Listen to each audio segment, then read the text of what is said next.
Monsieur Victorin Lurel.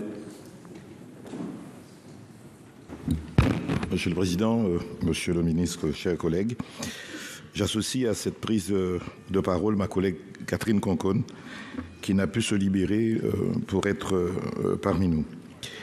Je tiens à remercier la Commission et son rapporteur d'avoir réintroduit cet article 2, si curieusement supprimé à l'Assemblée. Je le voterai en cohérence et en responsabilité. Je le voterai moyennant cependant l'adoption des amendements déposés par mon groupe, et notamment celui réintroduisant l'ensemble des justificatifs nécessaires à la délivrance du pass sanitaire ou du pass frontière. Il n'est pas raisonnable à mes yeux de ne retenir que le test négatif comme sésame au risque de délégitimer la vaccination. Je le voterai car je reste depuis le début de cette crise sanitaire cohérent afin de protéger nos compatriotes. Je rappelle que dès le 26 mars 2020, je publiais un communiqué par lequel je demandais à ce que toutes les initiatives soient prises pour faire de la Guadeloupe, mais c'est vrai pour la Martinique et la Guyane, un isolat sanitaire. Je réitérais cette proposition dans un courrier au Premier ministre le 5 avril 2020 afin de limiter l'introduction et la propagation du virus sur l'archipel. Je dois vous dire mon étonnement d'entendre ceux-là même qui, il y a 2 ans, exigeaient une protection absolue de nos frontières par des règles strictes de déplacement, user aujourd'hui de mots forts et grandiloquents, résonnant outre-mer tels que discrimination, exclusion ou stigmatisation, pour qualifier cette possibilité de mise en place de passe sanitaire, de passe frontière ou de certificat de voyage.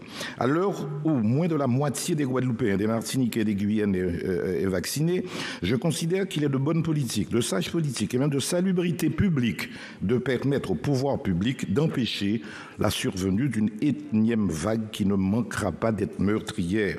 Quels législateurs serions-nous si nous refusions de donner la faculté de protéger une population indéniablement vulnérable, potentiellement confrontée à un virus mortel? Et je finis.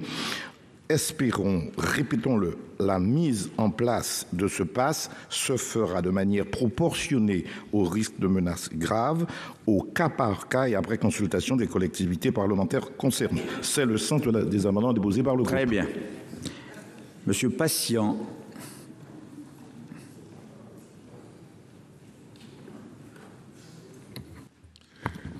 Monsieur le Président, Monsieur le Ministre, chers collègues, la lutte contre l'épidémie de Covid-19 a poussé les précédents gouvernements à prendre ces 2 dernières années des mesures de restriction de liberté.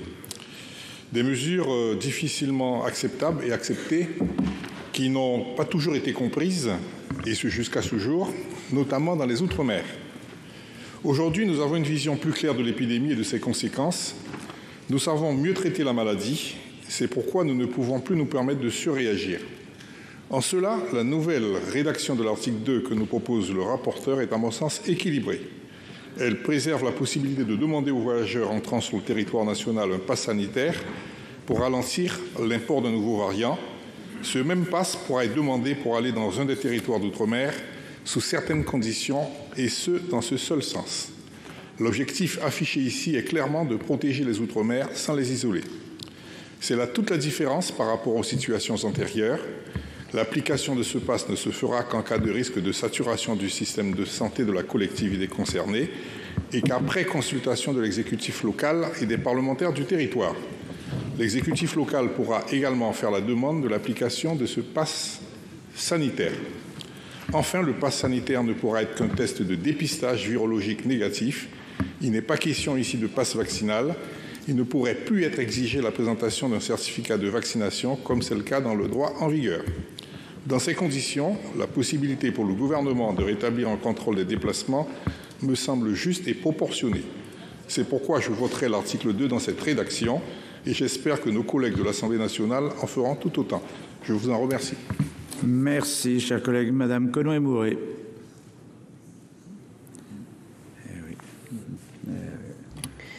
Merci Monsieur le Président, Monsieur le Ministre, mes chers collègues. Je souhaiterais prendre la parole maintenant pour convaincre les collègues de cet hémicycle, ce qui est peut-être un peu ambitieux, du bien fondé des amendements présentés par nos collègues Mélanie Vogel, Yann Chantrel et Jean-Yves Lecomte dans le cadre de cet article 2. Tous vont dans le sens du respect du droit fondamental des Français de l'étranger à accéder au territoire national.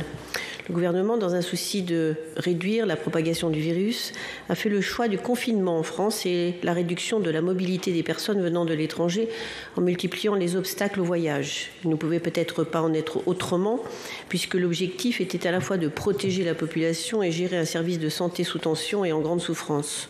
Cette entrave au déplacement a malheureusement eu de nombreux dégâts collatéraux sur le plan familial et personnel. Il est nécessaire aujourd'hui d'éviter qu'il ne se répète, d'autant que cette entrave au déplacement a peut-être ralenti la circulation du virus, mais ne l'a pas empêché. Alors que les vagues se succèdent, il semble nécessaire de tirer les leçons de la gestion passée de cette crise. Il ne peut plus être question de bloquer la mobilité de nos compatriotes qui souhaitent rentrer chez eux, mais nous devons rester responsables. Ces Français sont aujourd'hui majoritairement vaccinés et sont en conformité avec ce qui est requis dans leur pays de résidence. La France ne peut pas leur interdire l'entrée du territoire alors qu'ils n'ont parfois pas eu localement accès aux vaccins reconnus par l'OMS ou par l'Agence européenne du médicament. Démultiplier les justificatifs reconnus, permettre un test à l'arrivée et impliquer l'ensemble des élus locaux, les conseillers des Français de l'étranger, devrait faciliter cette mobilité tout en respectant et en étant en conformité avec les règles en place. Les amendements proposés le permettent, alors que les Français établis hors de France semblent les grands oubliés de ce texte. Merci. Amendement 28, Madame Noël. Merci, Monsieur le Président, Monsieur le Ministre, Monsieur le rapporteur, mes chers collègues.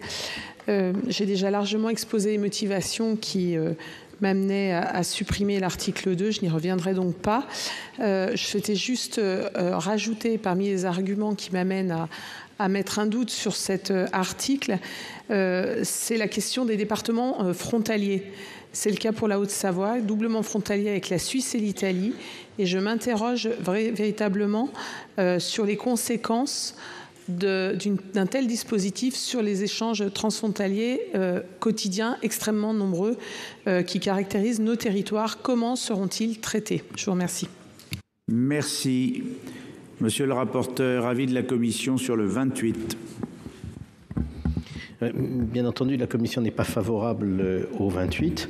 Elle a fait vraiment un traitement très proportionné. Dans des situations très improbables, la Commission pense qu'il faut autoriser le gouvernement à prendre des dispositions tout à fait exceptionnelles pour que, dans une situation vraiment d'urgence, on protège nos frontières contre l'arrivée de voyageurs en provenance d'un pays où viendrait d'apparaître un variant très dangereux du Covid.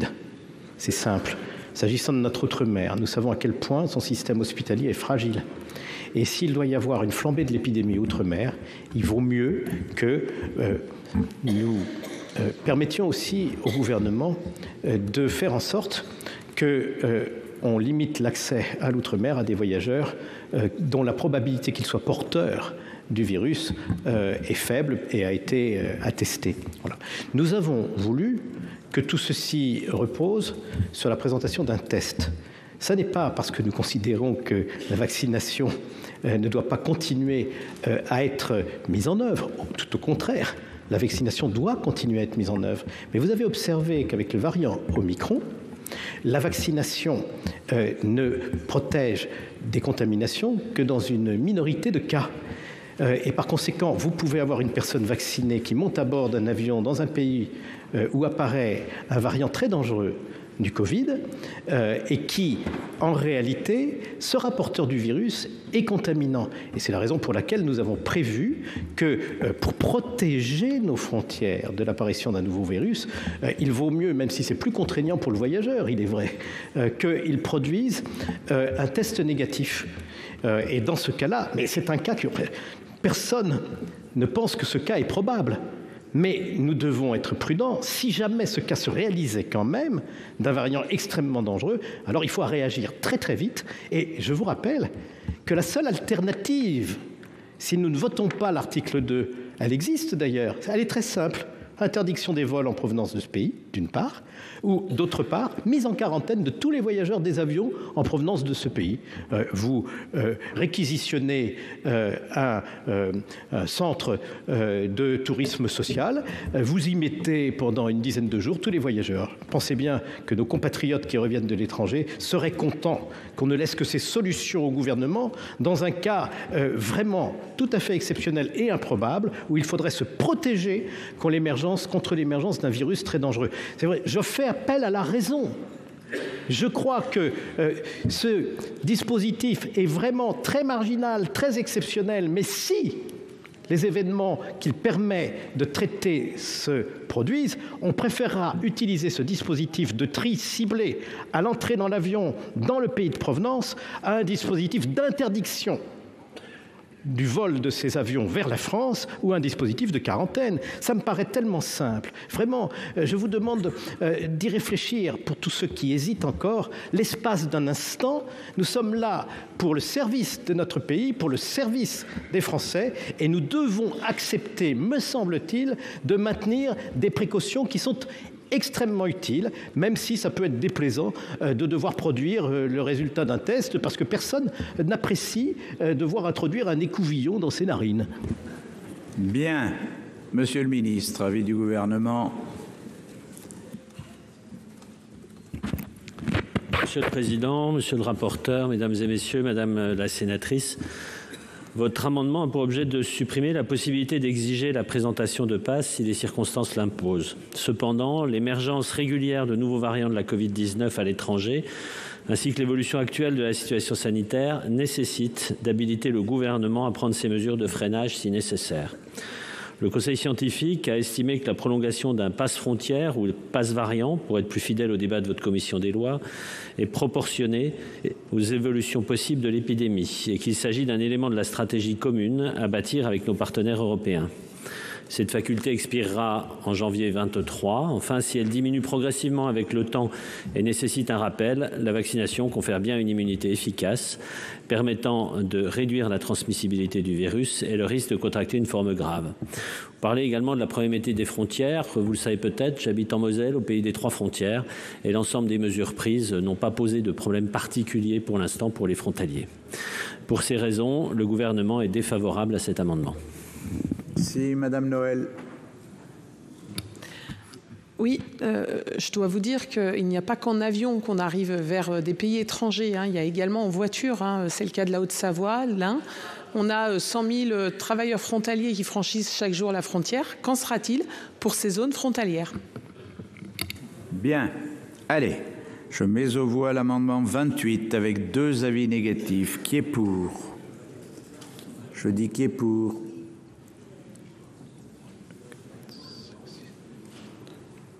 D'accord. Qui est contre? Qui s'abstient? Il est rejeté. Je suis saisi de 2 amendements en discussion commune. Monsieur Richard, peut-être le 68 et le 66. Oui, Monsieur le Président, je pense qu'on pourrait, sous votre contrôle, soumettre un seul de ces amendements aux voix, parce que quand je les ai déposés, je me suis mal rendu compte qu'ils étaient en réalité complémentaires.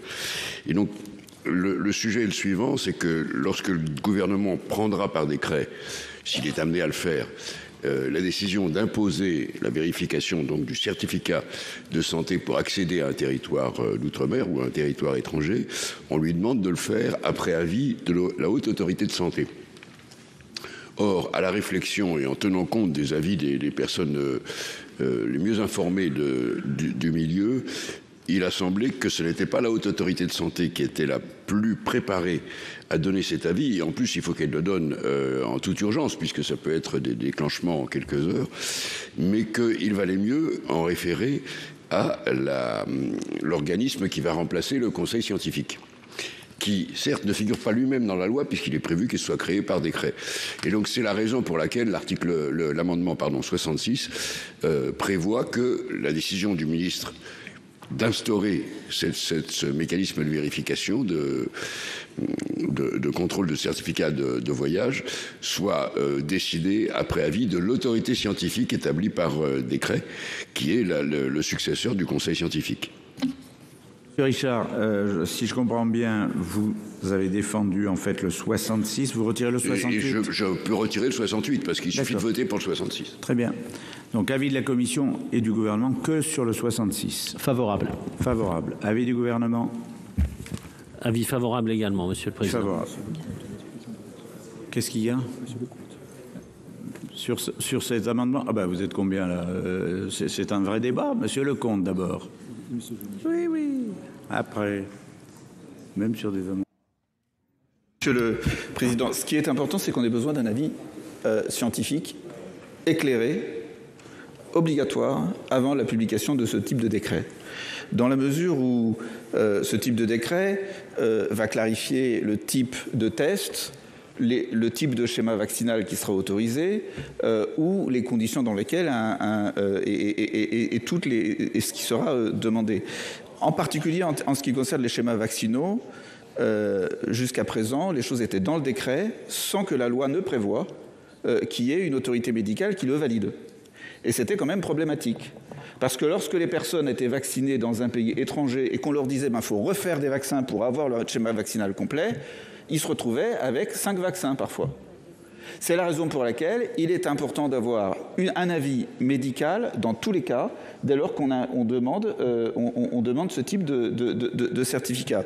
Donc, je crois que dans tous les cas, passer par une telle autorité scientifique avant que le gouvernement puisse émettre un décret est indispensable parce qu'aujourd'hui, nous avions des situations qui étaient risquées parce que l'ensemble des schémas vaccinaux n'étaient pas validés par une autorité de santé lorsqu'on avait commencé à être, quand on avait été vacciné dans un autre pays ou lorsque la 3e dose n'était pas ARN et n'était pas reconnue et qu'il fallait se faire vacciner une fois de plus.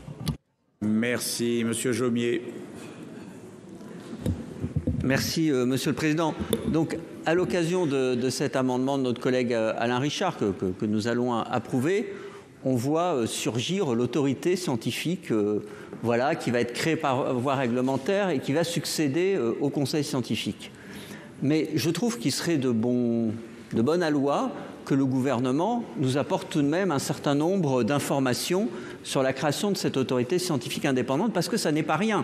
D'ailleurs, le Conseil scientifique avait été créé par la loi, enfin par une décision du chef de l'État, validée ensuite par le Parlement. Or, quand nous avons rédigé le rapport de la commission d'enquête avec Catherine Deroche et Sylvie Vermeillet, nous avons traité cette question et en faisant des propositions, notamment sur le champ de compétences de cette autorité, sur la composition de cette autorité, sur le fait qu'on devait se doter dans notre pays d'un outil de veille, d'alerte, qui dépasse probablement le champ strictement sanitaire, parce que d'autres crises peuvent survenir, et on pense tous au lien avec la crise climatique actuelle, qui nécessitent des réponses importantes, des mesures de premier ordre, et un des défauts qu'avait notre dispositif, c'est l'absence de reconnaissance par l'opinion publique. Beaucoup des problèmes auxquels nous avons fait face, c'est que la légitimité du Conseil scientifique était mal fondée. Et il est important donc de créer une instance scientifique qui crée sa légitimité non seulement envers le Parlement, mais envers l'opinion publique pour être après reconnue par nos compatriotes en cas de crise et qu'on évite des débats qui n'ont pas lieu d'être. Voilà, alors nous souscrivons à l'amendement d'Alain Richard, mais il serait de bon ton que le gouvernement nous en dise tout de même un peu plus, alors qu'on cite dans un texte de loi qu'on va voter une instance qui n'existe pas et dont on ne sait rien au jour d'aujourd'hui. Très bien. Allez, je mets aux voix donc le 60... Madame la présidente Deroche. Oui, moi je n'ai pas grand-chose à ajouter à ce qu'a dit Bernard Jomier. Il devait y avoir au départ dans ce texte un article 3 qui créait en effet un comité nouveau. Nous étions engagés, si c'était le cas, à ce que la commission des affaires sociales s'en saisisse, eu égard aux conclusions de la commission d'enquête que nous avions fait sur la première partie de la crise sanitaire. Bon, à l'occasion de cet amendement, en effet, on délègue à une autorité qui n'existe pas encore puisque le décret n'est pas pris et dont on ne sait absolument rien ce que va représenter cette autorité. Bon, donc moi je sauverai néanmoins le rapporteur parce que je suis plutôt d'un caractère docile, mais plutôt. Mais néanmoins, je trouve ça quand même un petit peu spécial, même si le Conseil d'État dit qu'en effet c'était par décret, mais on crée une autorité qui quand même n'est pas négligeable quand on pense à ce qu'est celle, alors qu'existent déjà des tas d'autorités en matière de santé. J'aurais aimé voir un peu plus d'explications. Merci Madame la Présidente, et je ne peux... Pardon ? Non. Et je ne peux que partager vos interrogations avant de mettre aux voix le 66 avec... Oui, Monsieur Richard. Bon, Monsieur le Président, je veux abonder dans le sens de Bernard Jomier. Je crois qu'il est bien que de temps en temps, quand même, le Parlement se rappelle qu'il y a une distinction entre législatif et réglementaire, que, en effet, la création d'une instance consultative, Madame la Présidente, et pas d'une autorité, et du domaine réglementaire. Mais vu l'importance du sujet, je me permets de suggérer au ministre, à un moment de notre débat où il aura pu se préparer un peu, à nous donner l'esquisse de ce que sera le décret qui instaurera la nouvelle autorité scientifique. Très bien. Bien. Eh bien, dans ces conditions d'une régularité absolue, Monsieur le ministre, eh bien, je pense que si vous pouvez lever les inquiétudes, ce sera parfait avant le vote. Oui, Monsieur le Président, Monsieur le rapporteur, Mesdames et Messieurs les sénateurs, quelques éléments en tout cas. Cette autorité sera une autorité scientifique, indépendante, qui émettra des avis, qui pourra s'autosaisir et les avis seront publics et transmis, bien sûr, à l'Assemblée et au Sénat. Bon. Bien. Allez, on ne va pas lancer un débat là-dessus aujourd'hui. Je mets aux voix l'amendement 66, qui a donc 2 avis favorables. Qui est pour? Allez, allez, allez, on se ressaisit. Qui est pour? Voilà, merci. Qui est contre? Qui est contre? Vous êtes contre? Ah non, vous gardiez la main levée. Qui s'abstient? Très bien, cet amendement est donc adopté. Oui, on peut essayer de faire, il y a 4 amendements identiques. Si chacun y met un peu du sien, on peut les faire avant de lever. L'amendement 7, Monsieur Benaroche. Oui, Monsieur le Président, le présent amendement vise à exclure les mineurs de moins de 18 ans du certificat sanitaire de voyage, qui les contraindrait à la présentation d'un test de dépistage. La défenseure des droits, Claire Hédon, a rappelé à de nombreuses reprises que la restriction d'activité et de liberté d'aller et de venir sont particulièrement préjudiciables pour les mineurs. Cela peut affecter durablement leur développement et leur état psychique. Les restrictions de liberté ne peuvent s'apprécier qu'en considération de l'âge des personnes auxquelles la loi s'applique. Alors que le gouvernement a choisi d'enlever les obligations de masque dans les lieux clos, qu'il en appelle à la responsabilité de chacun pour se protéger et protéger les autres de la pandémie qui continue, il nous paraît disproportionné et absolument pas prioritaire de faire peser ces obligations sur des mineurs. Madame Noël, le 30. Merci, Monsieur le Président, Monsieur le Ministre, Monsieur le rapporteur, mes chers collègues. Il s'agit d'un amendement de repli qui souhaite tempérer le dispositif en excluant de fait l'ensemble des mineurs, comme nos collègues députés avaient eu la sagesse de le faire. En matière de politique de santé orientée à destination des mineurs, les experts valorisent l'étude et la recherche d'un équilibre entre les bénéfices et les risques. Si bien des adolescents français sont déjà vaccinés ou ont déjà eu le Covid-19, 82% ont un schéma vaccinal complet. La question de la limitation de l'accès est posée pour les familles en provenance de pays où l'accès aux vaccins ou au dispositif de dépistage n'est pas optimal. Dans une logique générale, la politique de lutte contre la crise du Covid devrait continuer de se concentrer sur les populations cibles, celles qui risquent d'être impactées durablement et durement par cette maladie. Je vous remercie. Merci, Madame Müller-Bronn. Oui, Monsieur le Président, Monsieur le rapporteur, Monsieur le Ministre, dans le même sens que mes 2 collègues, à l'Assemblée nationale, on avait bien réussi à remonter donc l'âge à l'âge de la majorité à 18 ans. Et là, il s'agit aussi de demander à ce que les enfants ne subissent pas les tests aux frontières. Vous imaginez bien une famille et si l'enfant est positif, le seul de la famille, la culpabilité et qu'il va ressentir, les difficultés psychologiques sont déjà fortes. La jeunesse a payé un lourd tribut depuis 2 ans et il est là de notre bienveillance pour les moins de 18 ans. Merci. Merci. Le 62, oui. Merci, Monsieur le Président. Donc, ça a été dit par plusieurs de nos collègues. Il s'agit donc, avec cet amendement, d'exclure les mineurs de l'usage du nouveau certificat sanitaire de voyage. Comme l'a souligné la défenseure des droits, ces restrictions au droit d'aller et de venir pour ces jeunes personnes sont particulièrement préjudiciables pour leur état de santé psychique, notamment. Comme cela a été rappelé par notre collègue Benaroche, et nous appuyons ces propos, les restrictions de liberté, notamment pour les plus jeunes, s'avère souvent catastrophique. Nous demandons donc pour les moins de 16 ans et nous savons que ceux-ci, les moins de 16 ans, sont tributaires de la décision de leurs parents qui les font vacciner ou pas. Ainsi, comment porter préjudice à des enfants ou à des jeunes qui n'auraient eu leur mot à dire concernant leur vaccination.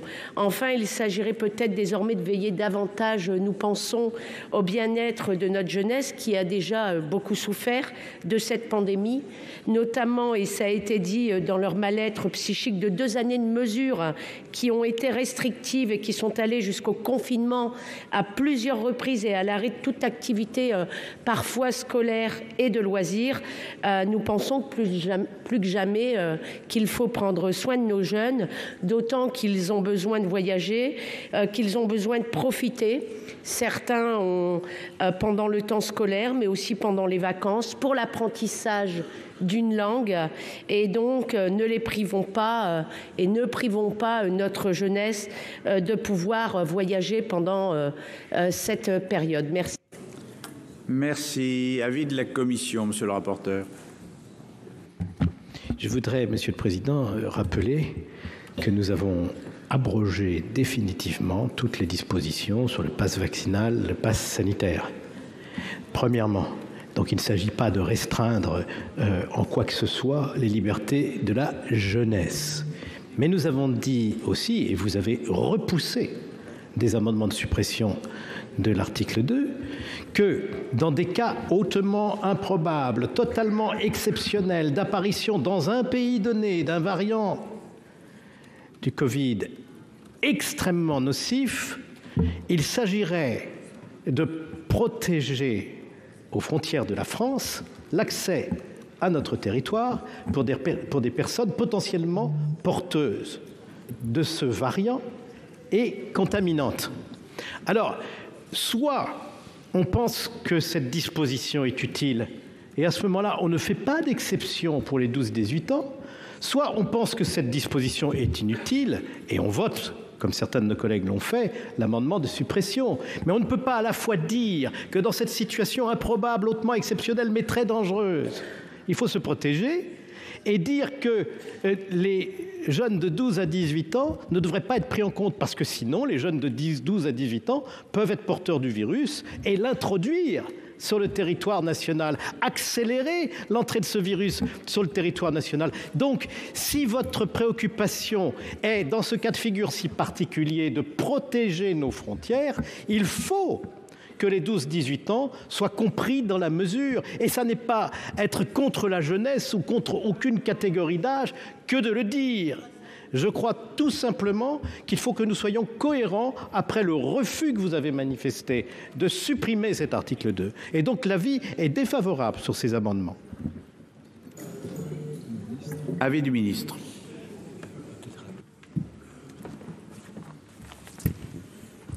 Monsieur le Président, Monsieur le rapporteur, Mesdames et Messieurs les sénateurs, vos amendements visent à exempter les individus mineurs du champ d'application des passes en revenant sur le texte adopté par votre commission des lois, permettant d'instituer, si nécessaire, un pass pour les personnes âgées d'au moins 12 ans. Or, s'ils développent moins de formes graves, et c'est largement démontré, il est désormais acquis quand même que tout autant que leurs aînés, les jeunes citoyens sont des vecteurs de propagation du virus. Ils peuvent tout à fait être porteurs d'un nouveau variant. Le taux d'incidence des 10-19 ans a été récemment en forte hausse, de 144 cas pour 100 000 habitants durant la semaine du 30 mai. Il a atteint 759 cas au cours de la semaine du 4 juillet. Les mineurs de plus de 12 ans peuvent réaliser un examen de dépistage virologique sans difficulté. Je rappelle qu'il est gratuit pour eux.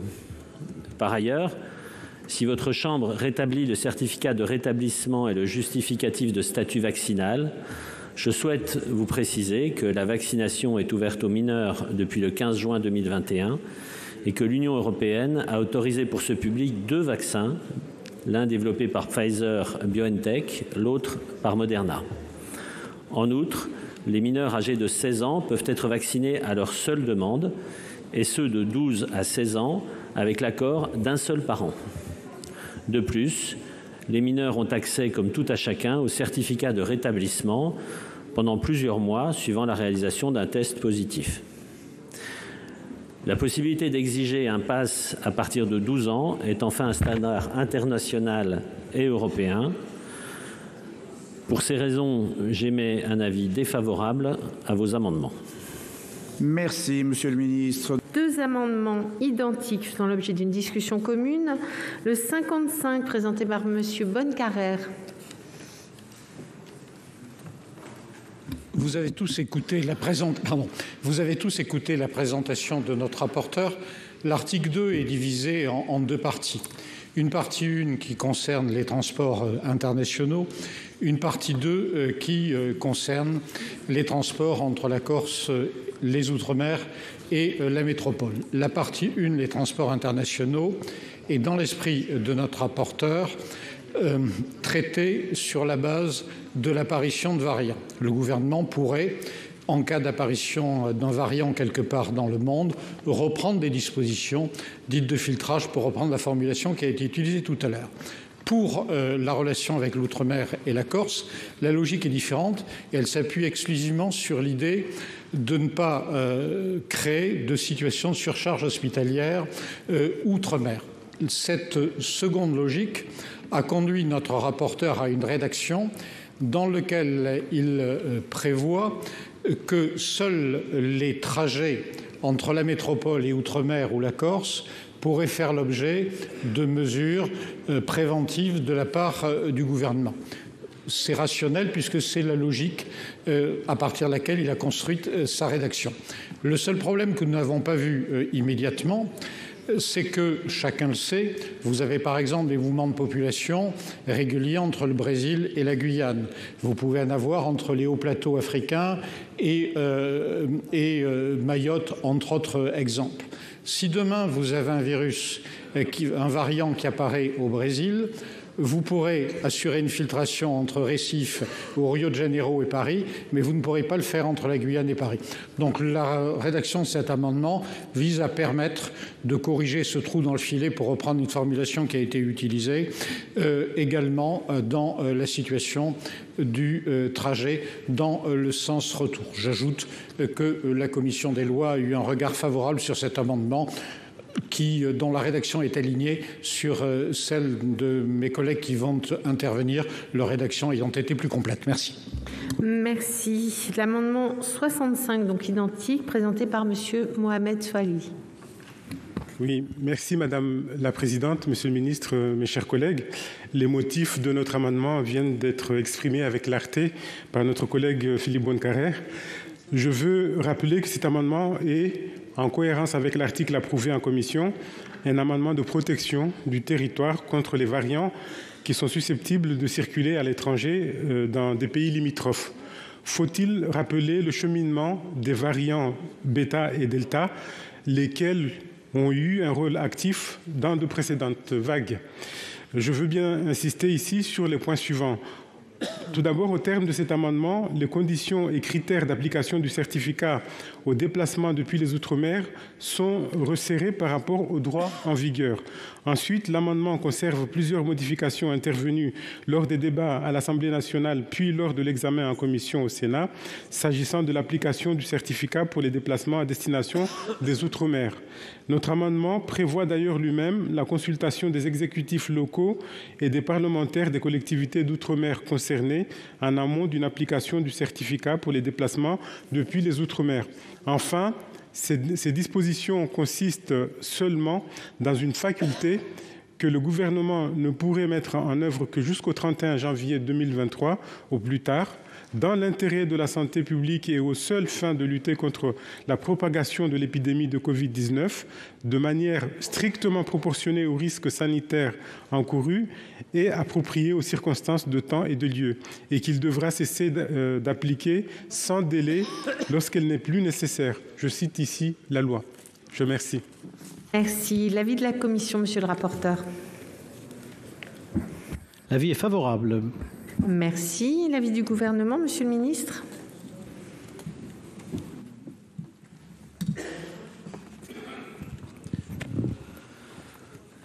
Madame la présidente, monsieur le rapporteur, mesdames et messieurs les sénateurs, le caractère insulaire de la plupart des Outre-mer et la proximité de pays étrangers connaissant des situations sanitaires très diverses qui ont effectivement donné lieu à l'apparition de nouveaux variants, Brésil, Afrique du Sud, nécessitent de permettre l'application de la mesure aux voyageurs en provenance des Outre-mer à destination de l'Hexagone pour éviter une plus forte diffusion du virus.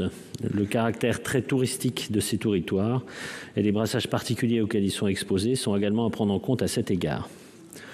En outre, la symétrie que vous souhaitez instaurer entre l'Hexagone et les Outre-mer existe dans notre droit depuis l'introduction du passe frontière, sans que cela ait soulevé de difficultés particulières auparavant.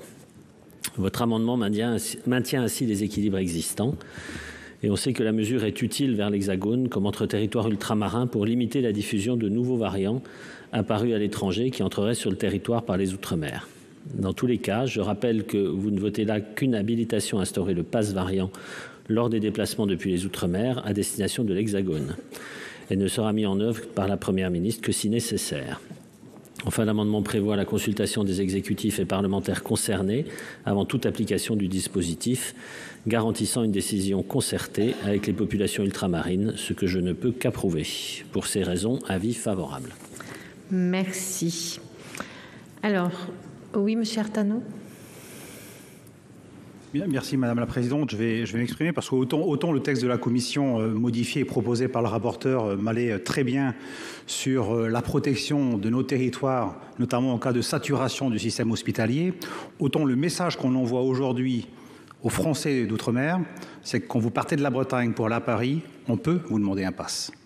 C'est exactement le même message que vous venez d'envoyer. C'est quand vous venez d'un territoire ultramarin, de Saint-Pierre-et-Miquelon pour aller vers l'Hexagone, on peut exiger à un moment donné la preuve que vous ne soyez pas atteint de Covid. Alors, vous me direz, c'est une possibilité, Monsieur le Ministre, et je vous ai entendu, effectivement, moi je parle du symbole et du message qu'on envoie au territoire. Si certains ici n'ont pas encore compris que le résultat des élections qu'on a connues cette année avait été impacté et heurté complètement par la manière dont la crise sanitaire avait été gérée, sur certaines mesures qui n'ont pas été prises, écoutées par les exécutifs locaux. Et merci, monsieur le rapporteur, d'avoir intégré les exécutifs au niveau de l'avis donné par le représentant de l'État sur les mesures à envisager. Je pense qu'on n'a pas encore compris le message qui est envoyé à nos ultramarins. Et c'est vrai que le vrai message intégré dans le texte de la Commission, c'est une protection, parce que le vrai sujet pour nous, c'est la pénétration du virus sur notre territoire, pour éviter le risque de saturation. Et ce n'est pas l'inverse. Même si, effectivement, Monsieur le Ministre, il y a du brassage chacun dans nos bassins géographiques, ce n'est pas vraiment là le sujet. D'ailleurs, il suffit d'observer le décalage dans le temps de la crise sanitaire en Outre-mer par rapport à l'Hexagone. Je pense que c'est simplement faire preuve de pragmatisme. Et moi, sincèrement, et je l'ai dit à mes collègues, je m'opposerai à ces deux amendements qui sont, de mon point de vue, un mauvais message envoyé aux Outre-mer, envoyé à tous les Français. Parce que quand vous partez d'un vol direct ultramarin vers l'Hexagone, on peut vous demander une preuve de la même manière que celle qu'on peut exiger à l'entrée sur le territoire français. Mais on est en France. Et peut-être qu'il faut encore le rappeler visiblement, et ça n'est, semble-t-il, pas tout à fait clair. Je vous remercie. Merci. Monsieur Lurel. Madame la Présidente, Monsieur le Ministre, chers collègues, je partage totalement l'avis de mon collègue Artano. Mais totalement.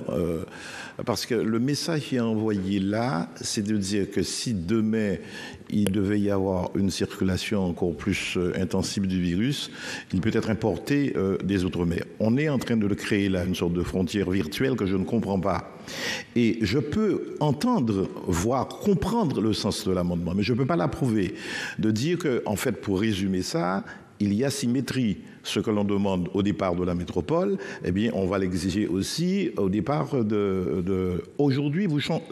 Ça n'existe pas aujourd'hui. Vous êtes en train de changer un système qui fonctionne depuis pratiquement 2 ans. Alors, je ne comprends pas quel est le motif. Même le rapporteur, qui est pourtant un fin et subtil juriste, n'a pas osé demander ça. Et c'est vous qui demandez ça en ostracisant davantage, un mot que j'aime pas, mais que je vais utiliser, les Outre-mer. Je vais voter contre ces 2 amendements. Merci. Oui, Monsieur Patient.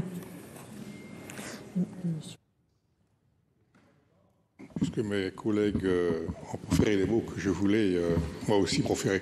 Donc tout simplement pour dire que je ne voterai pas ces 2 amendements. Monsieur Mohamed Soali.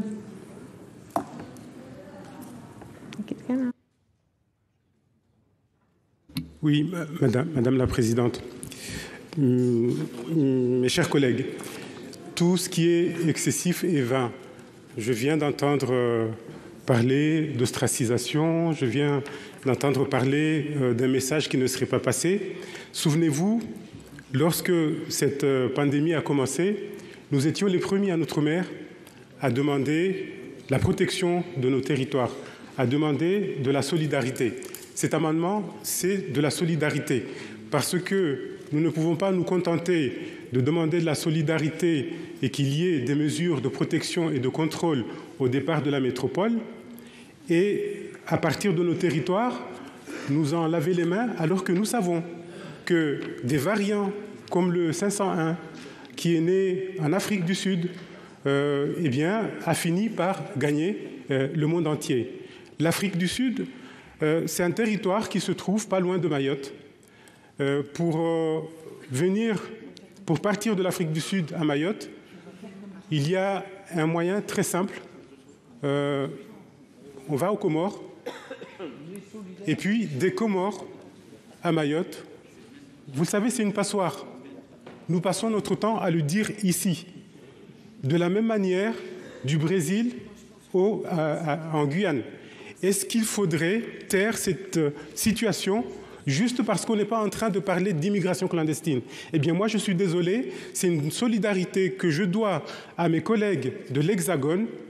N'importe qui, à n'importe quel moment, peut passer de l'Afrique du Sud à Mayotte du jour au lendemain. Et c'est d'ailleurs comme ça que le variant 501 a commencé à inquiéter, parce que, connu en Afrique du Sud, eh bien, on l'a détecté aux Comores.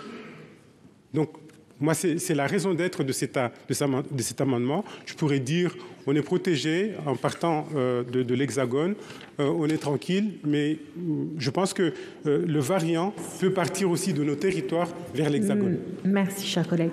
Madame Jasmin. Monsieur Leval. Je voudrais dire tout simplement qu'il faudrait qu'on soit à un moment donné cohérent. Tantôt, on parle de continuité territoriale. Alors, il faudrait qu'on sache ce qu'on veut vraiment. Merci. Merci. Alors, je vais mettre aux voix ces deux amendements, donc 55 et 65, qui ont reçu un avis favorable de la Commission et du gouvernement. Qui est pour ?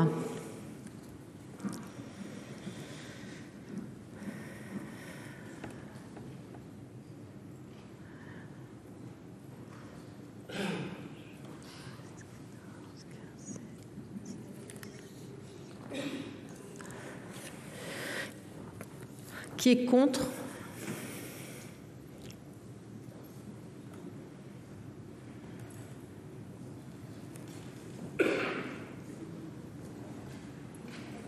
C'est contre. C'est contre. Bon. Ouais. Écoutez, on va vous demander un assis debout. Je suis désolée. Ça va vous faire bouger, vous endormirez moins. Alors, qui est pour?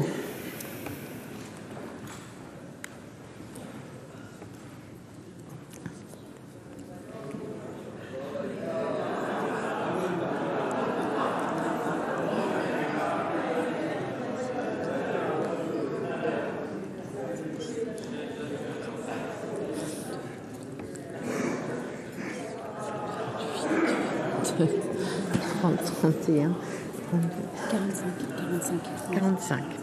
Okay. Qui est contre?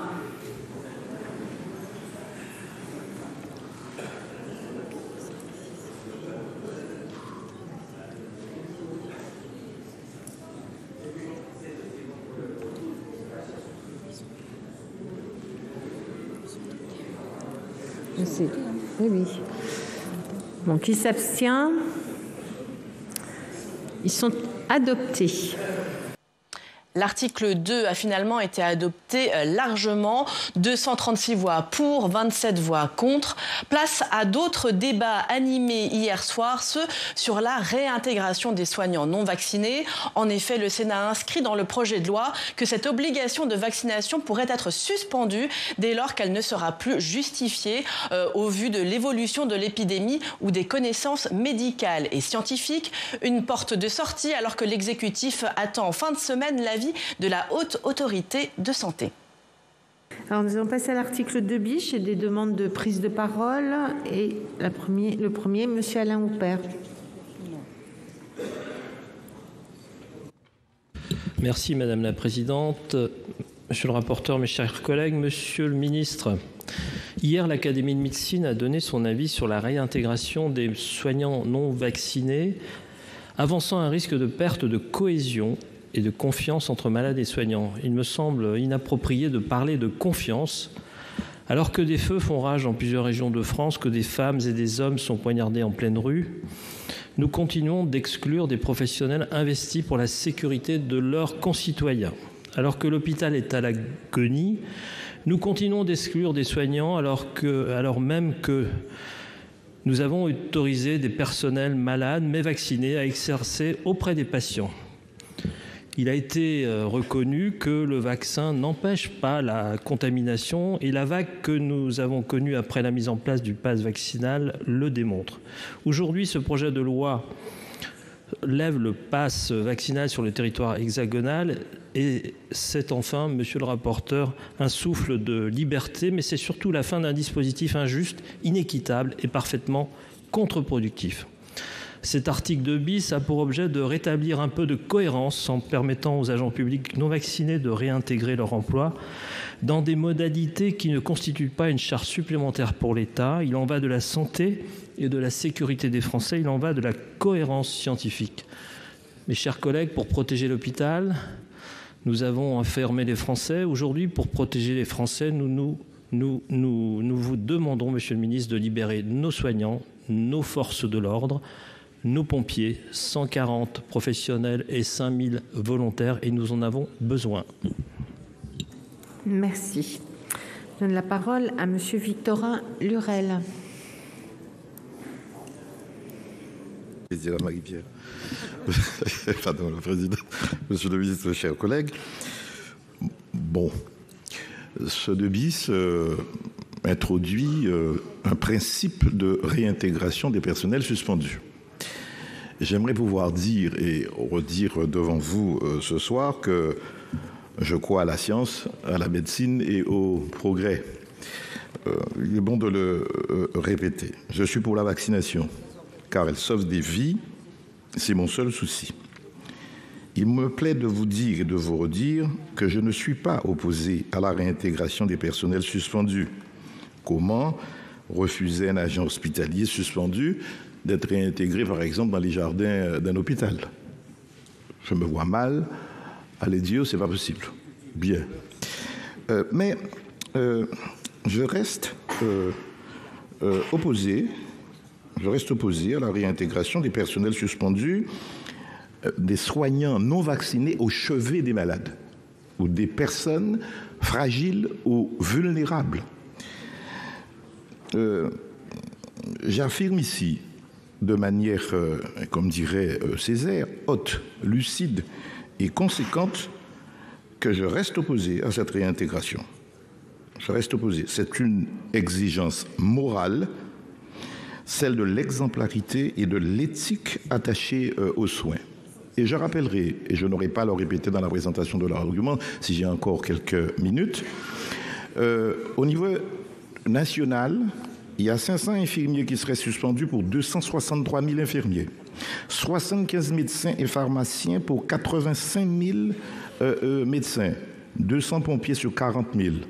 Vous avez eu 4 avis, puisque le ministre nous dit « je veux un avis éclairé pour objectiver la situation ». Elle est déjà objectivée, puisque vous avez l'avis du comité scientifique, fermement opposé, l'avis de l'Académie de médecine, la Fédération hospitalière de France, le Conseil national de l'ordre des infirmiers, je finis madame, le président de la Fédération nationale des sapeurs-pompiers. Voilà. Merci. La parole est à monsieur Georges Patient.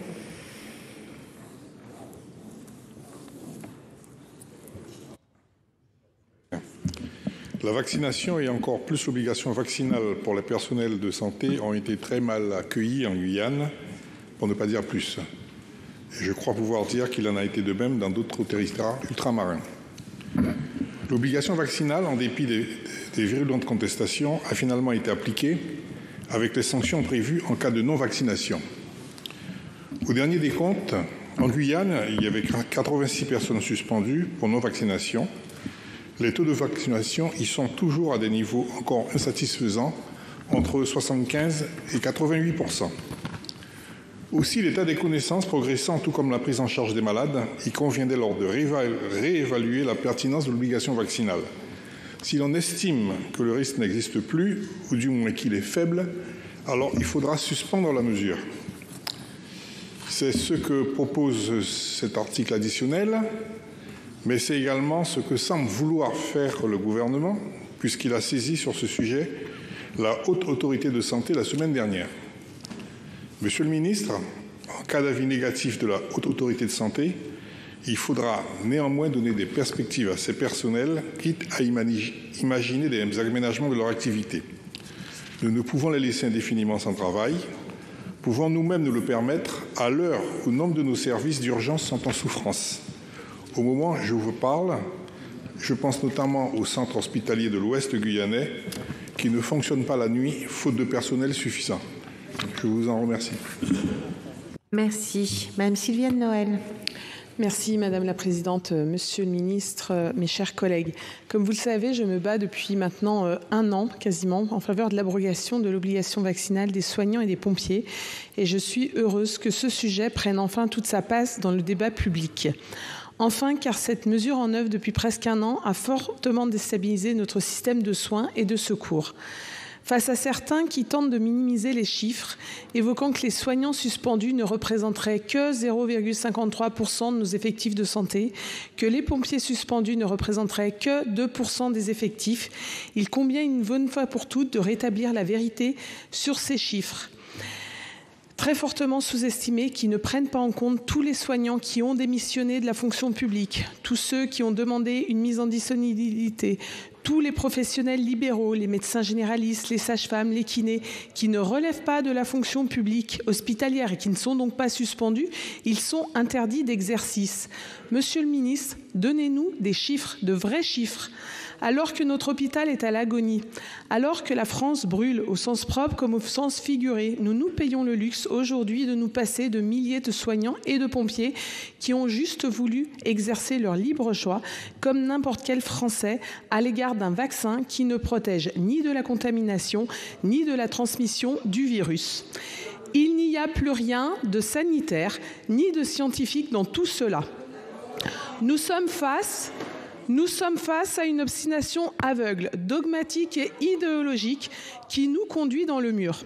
Monsieur le rapporteur, dans ces conditions, permettez-moi de juger, même si je me réjouis de votre amendement, que votre amendement traitant de ce sujet est beaucoup trop timide. Vous laissez une nouvelle fois la main au gouvernement pour procéder à cette réintégration lorsque les conditions seront réunies.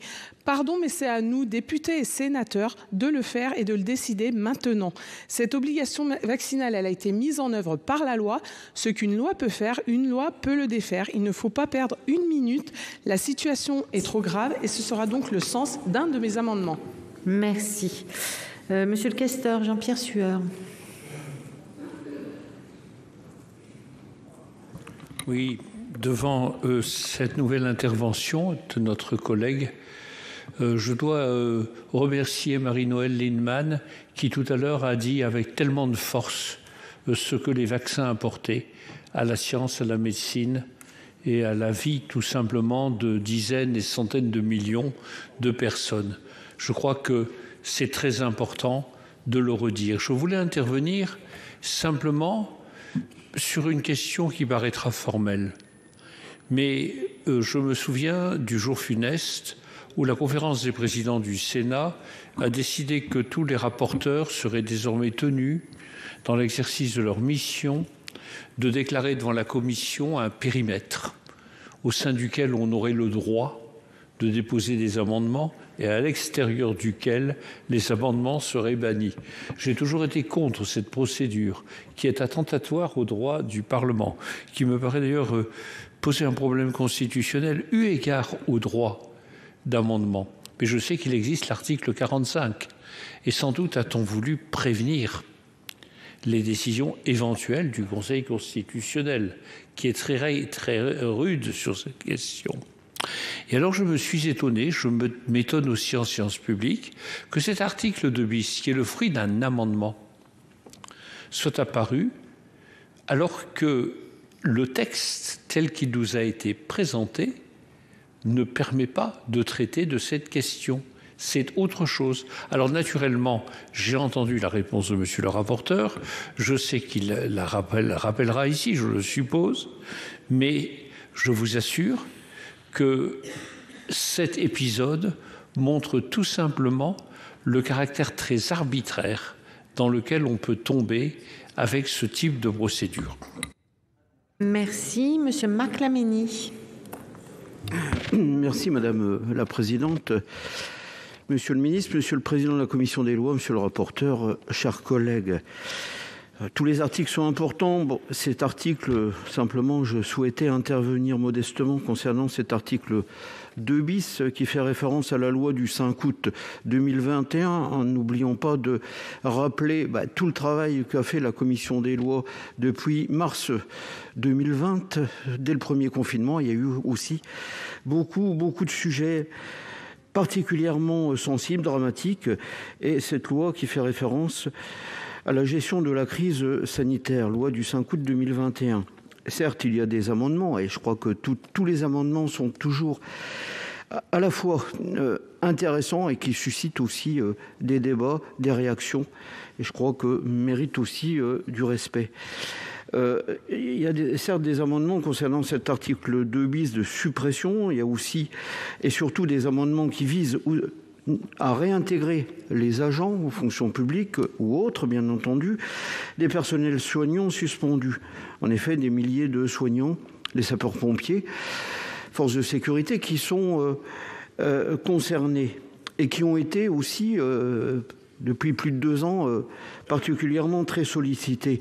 Beaucoup de collègues ont rappelé aussi les besoins en personnel au niveau des hôpitaux, de la fonction publique hospitalière, tous les établissements de soins de santé. Et c'est vrai que les sapeurs-pompiers qui sont aussi, et toutes les forces de sécurité, très sollicités, encore plus en ce moment, elles méritent aussi, bien entendu, notre respect, notre reconnaissance. Sujet hautement sensible, mais d'un souci... j'irais essayer de trouver le bon sens, et c'est vraiment très compliqué. Donc, j'écouterai avec attention les avis du rapporteur de la Commission des lois pour le vote concernant cet article 2 bis. Merci beaucoup. Merci. Madame Cécile Cukierman. Oui, merci Madame la Présidente, Monsieur le Ministre, mes chers collègues. Tout d'abord, et je veux peut-être le rappeler en préalable, je fais partie de ceux, nombreux ici, qui ont toujours été convaincus que le vaccin, à défaut de solder cette pandémie, était en tout cas une arme efficace pour empêcher sa propagation et notamment le développement des formes les plus graves qui ont amené malheureusement un certain nombre de nos compatriotes soit à décéder, soit à souffrir encore aujourd'hui des séquelles et y compris du Covid long qui n'est toujours pas reconnu. Cependant, sur la question des personnels tant de santé que des sapeurs-pompiers, nous mesurons maintenant, le temps faisant, la difficulté qui peut d'abord faire preuve d'une incompréhension. Le pass vaccinal n'existe plus. Il y a donc aujourd'hui des sapeurs-pompiers qui sont vaccinés, qui sont en possession d'un schéma vaccinal complet, qui pour autant sont porteurs du virus. Nous avons des personnels soignants qui sont dans la même situation. Et nous venons de rappeler, monsieur le rapporteur l'a d'ailleurs précisé, qu'y compris à l'entrée de l'hôpital, il n'y aura plus des EHPAD, il n'y aura plus de passe vaccinal demandé. Donc je crois que nous avons réellement à réfléchir, et la question n'est pas d'être dans une vision jusqu'au boutiste, mais nous avons besoin, en métropole comme dans les Outre-mer, de ces femmes et de ces hommes, de personnels soignants, de sapeurs-pompiers, professionnels ou volontaires, pour répondre aux urgences de cet été.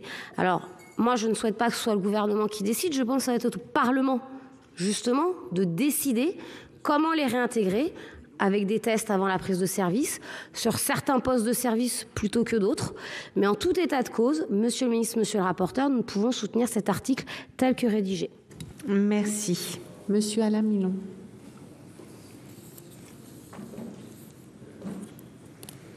Merci Madame la Présidente. Je voulais intervenir parce que je ne voterai pas cet article 2 bis et je voterai évidemment les amendements de suppression qui seront présentés par mes collègues. Je voudrais dire simplement plusieurs choses. En voyant cet article, j'en ai discuté avec le rapporteur hier encore, je me suis interrogé sur le personnel médical et sur le personnel médical non vacciné. J'ai repris les chiffres de la région Provence-Alpes-Côte d'Azur. En Provence-Alpes-Côte d'Azur, il y a 2 CHU, la Paix de Marseille, le CHU de Nice, des gros hôpitaux tout autour, et puis etc. etc. Sur l'ensemble des milliers de personnels médical, médecins et personnel médical, de ces sanitaires, de ces hôpitaux, et sur l'ensemble des personnels soignants des maisons de retraite, nous avons en tout et pour tout sur la région PACA, exactement selon l'ARS, 264 personnels suspendus sur les milliers de personnes qui travaillent dans les hôpitaux et dans les hospices. Donc c'est vraiment des gens qui refusent la vaccination. Et les réintroduire, c'est réintroduire des gens qui refusent la vaccination, et c'est donc permettre de faire un précédent avec des gens qui, lorsqu'ils pourront être embauchés à l'hôpital, doivent être vaccinés contre l'hépatite, doivent être vaccinés contre le tétanos, refuseront ce genre de vaccination. Et si on leur refuse l'entrée dans l'hôpital parce qu'ils refusent le tétanos et l'hépatite, ils iront vers un juge. Et le juge pourra s'appuyer sur le précédent que vous créez aujourd'hui. Donc vraiment, comme l'a dit Madame Guillotin dans son intervention, il y a un risque majeur de créer je ne sais pas si le terme exact, mais une jurisprudence, en tout cas un précédent extrêmement important. Et comment allez-vous faire après?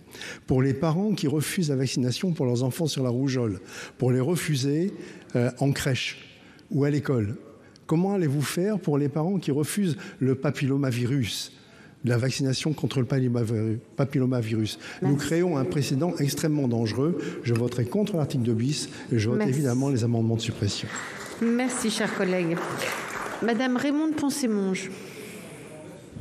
Merci Madame la Présidente. Alors moi aussi, en préalable, je rappelle que la crise Covid a poussé le gouvernement à lancer une vaste campagne de vaccination largement suivie et qui a permis de sauver de nombreuses vies. Bien, la vaccination a été rendue obligatoire pour les soignants et les sapeurs-pompiers.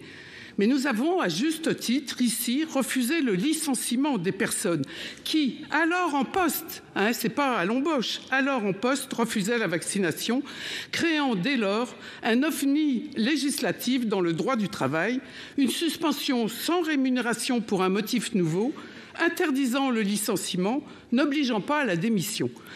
On estimait, vous l'avez dit, l'an passé à 15 000 le nombre des soignants concernés, 2 tiers auraient été réintégrés. Bien, mais que faire de ceux qui restent? Ces soignants vont-ils rester suspendus ad vitam aeternam, sans vision sur les conditions de leur réintégration, à part la vaccination bien sûr? Il faut donc éclaircir les critères qui justifient de maintenir cette suspension, en fait les mêmes qui du maintien de l'obligation, puisque nous savons que nous allons désormais vivre avec la Covid. Les raisons qui nous ont fait adopter l'article 1A nous conduisent à poser légitimement cette question. Qu'en faute de soignants, quand même, des soignants vaccinés, mais contaminés, sont autorisés à exercer, voire sont rappelés. Je suppose qu'on a examiné le calcul bénéfice-risque. Quand on juge alors suffisantes les mesures barrières, il est temps de réinterroger, c'est légitime, la suspension encore en vigueur de centaines d'infirmiers. Est-ce toujours impératif et justifié en regard des risques nosocomiaux et sur quels critères on jugeait? Nous devons trancher, à moins de vouloir punir à vie des soignants qui ont refusé, une sorte de bannissement, et j'entends cela un petit peu chez certains, décider, alors dans ce cas-là, il fallait les licencier, il faut être cohérent, et décider sur et seulement de suspendre sur des raisons objectives. La Haute Autorité de Santé donc doit d'abord préalablement définir et faire la transparence sur les critères de l'arrêt de l'obligation qui lèvera la suspension de ces soignants. Victoire Jasmin. Merci Madame la Présidente. Alors je voudrais à ce stade attirer l'attention sur les personnels qui sont vaccinés, parce que ce sont les personnes qui mettent aussi en danger, parce qu'ils sont pour la plupart en burn-out. Ce sont des personnes fatiguées, épuisées pour la plupart. Donc je pense qu'il faut aussi humaniser notre démarche. Ce sont des personnes qui sont en souffrance et qui ne peuvent pas prendre leur congé et leur récupération. Voilà tout simplement ce que je voudrais dire. Merci. Mme Marie-Noëlle Lienemann. Oui, chers collègues, j'entends certains collègues s'émouvoir des démissions dans l'hôpital public. On aurait été terrassé brutalement, l'hôpital n'aurait plus le personnel à cause des refus de vaccination. J'aurais aimé, chers collègues, que vous soyez plus mobilisés quand, avec mon groupe et beaucoup d'autres, nous demandions à l'État de recruter dans les hôpitaux, de mieux rémunérer les soignants et les personnels et d'avoir un plan, si je puis dire Marshall pour être rapide, pour sauver les hôpitaux. Là, on ne vous entendait pas. C'était pas grave, ça on pouvait s'arranger. Mais maintenant, il y aurait tous les maux de l'hôpital, des hôpitaux, viendraient du fait qu'il n'y a pas de soignants, qu'il y avait trop de soignants qui refusaient la vaccination. Moi, je suis en total accord avec ce qu'a dit M. Millon. Au bout d'un moment, dans notre pays, s'il n'y a pas un équilibre entre le libre arbitre de chacun, la responsabilité qu'il prend pour l'assumer, et la loi générale qui s'impose à tous, eh ben nous avons beaucoup de soucis à nous faire. Parce que c'est la crise de l'intérêt général qui s'exprime. À partir du moment où nous avons décidé, pour des raisons de protection, et quand on est malade soi-même, on est quand même plutôt rassuré de penser que les personnels sont vaccinés, même si, lucidement, on sait que ce n'est pas à zéro risque. C'est le principe dit de précaution. Il faut prendre toutes les précautions possibles, même si elles ne sont pas absolues. Donc moi, je crois que si on commence à mettre le doigt dans l'engrenage, que chacun décide que c'est bien fondé ou pas, on peut contester la loi. Moi, je comprends que certains la contestent parce qu'ils ne sont pas d'accord, ils disent ça ne sert à rien. Bon. Mais moi, je crois que nous avons intérêt à défendre pied à pied les principes que nous avons défaits. La fonction publique, c'est des responsabilités qu'on assume, des contraintes, des libertés et un certain nombre d'avantages et de statuts. Donc moi, je vous demande de ne pas accepter la réintégration des soignants. Merci. Monsieur Loïc Hervé. Oui, merci Madame la Présidente, Monsieur le Ministre, mes chers collègues. D'abord, je voudrais relayer la demande de chiffres précis et agrégés, Monsieur le Ministre, qui vous a été faite et formulée très bien par Sylviane Noël.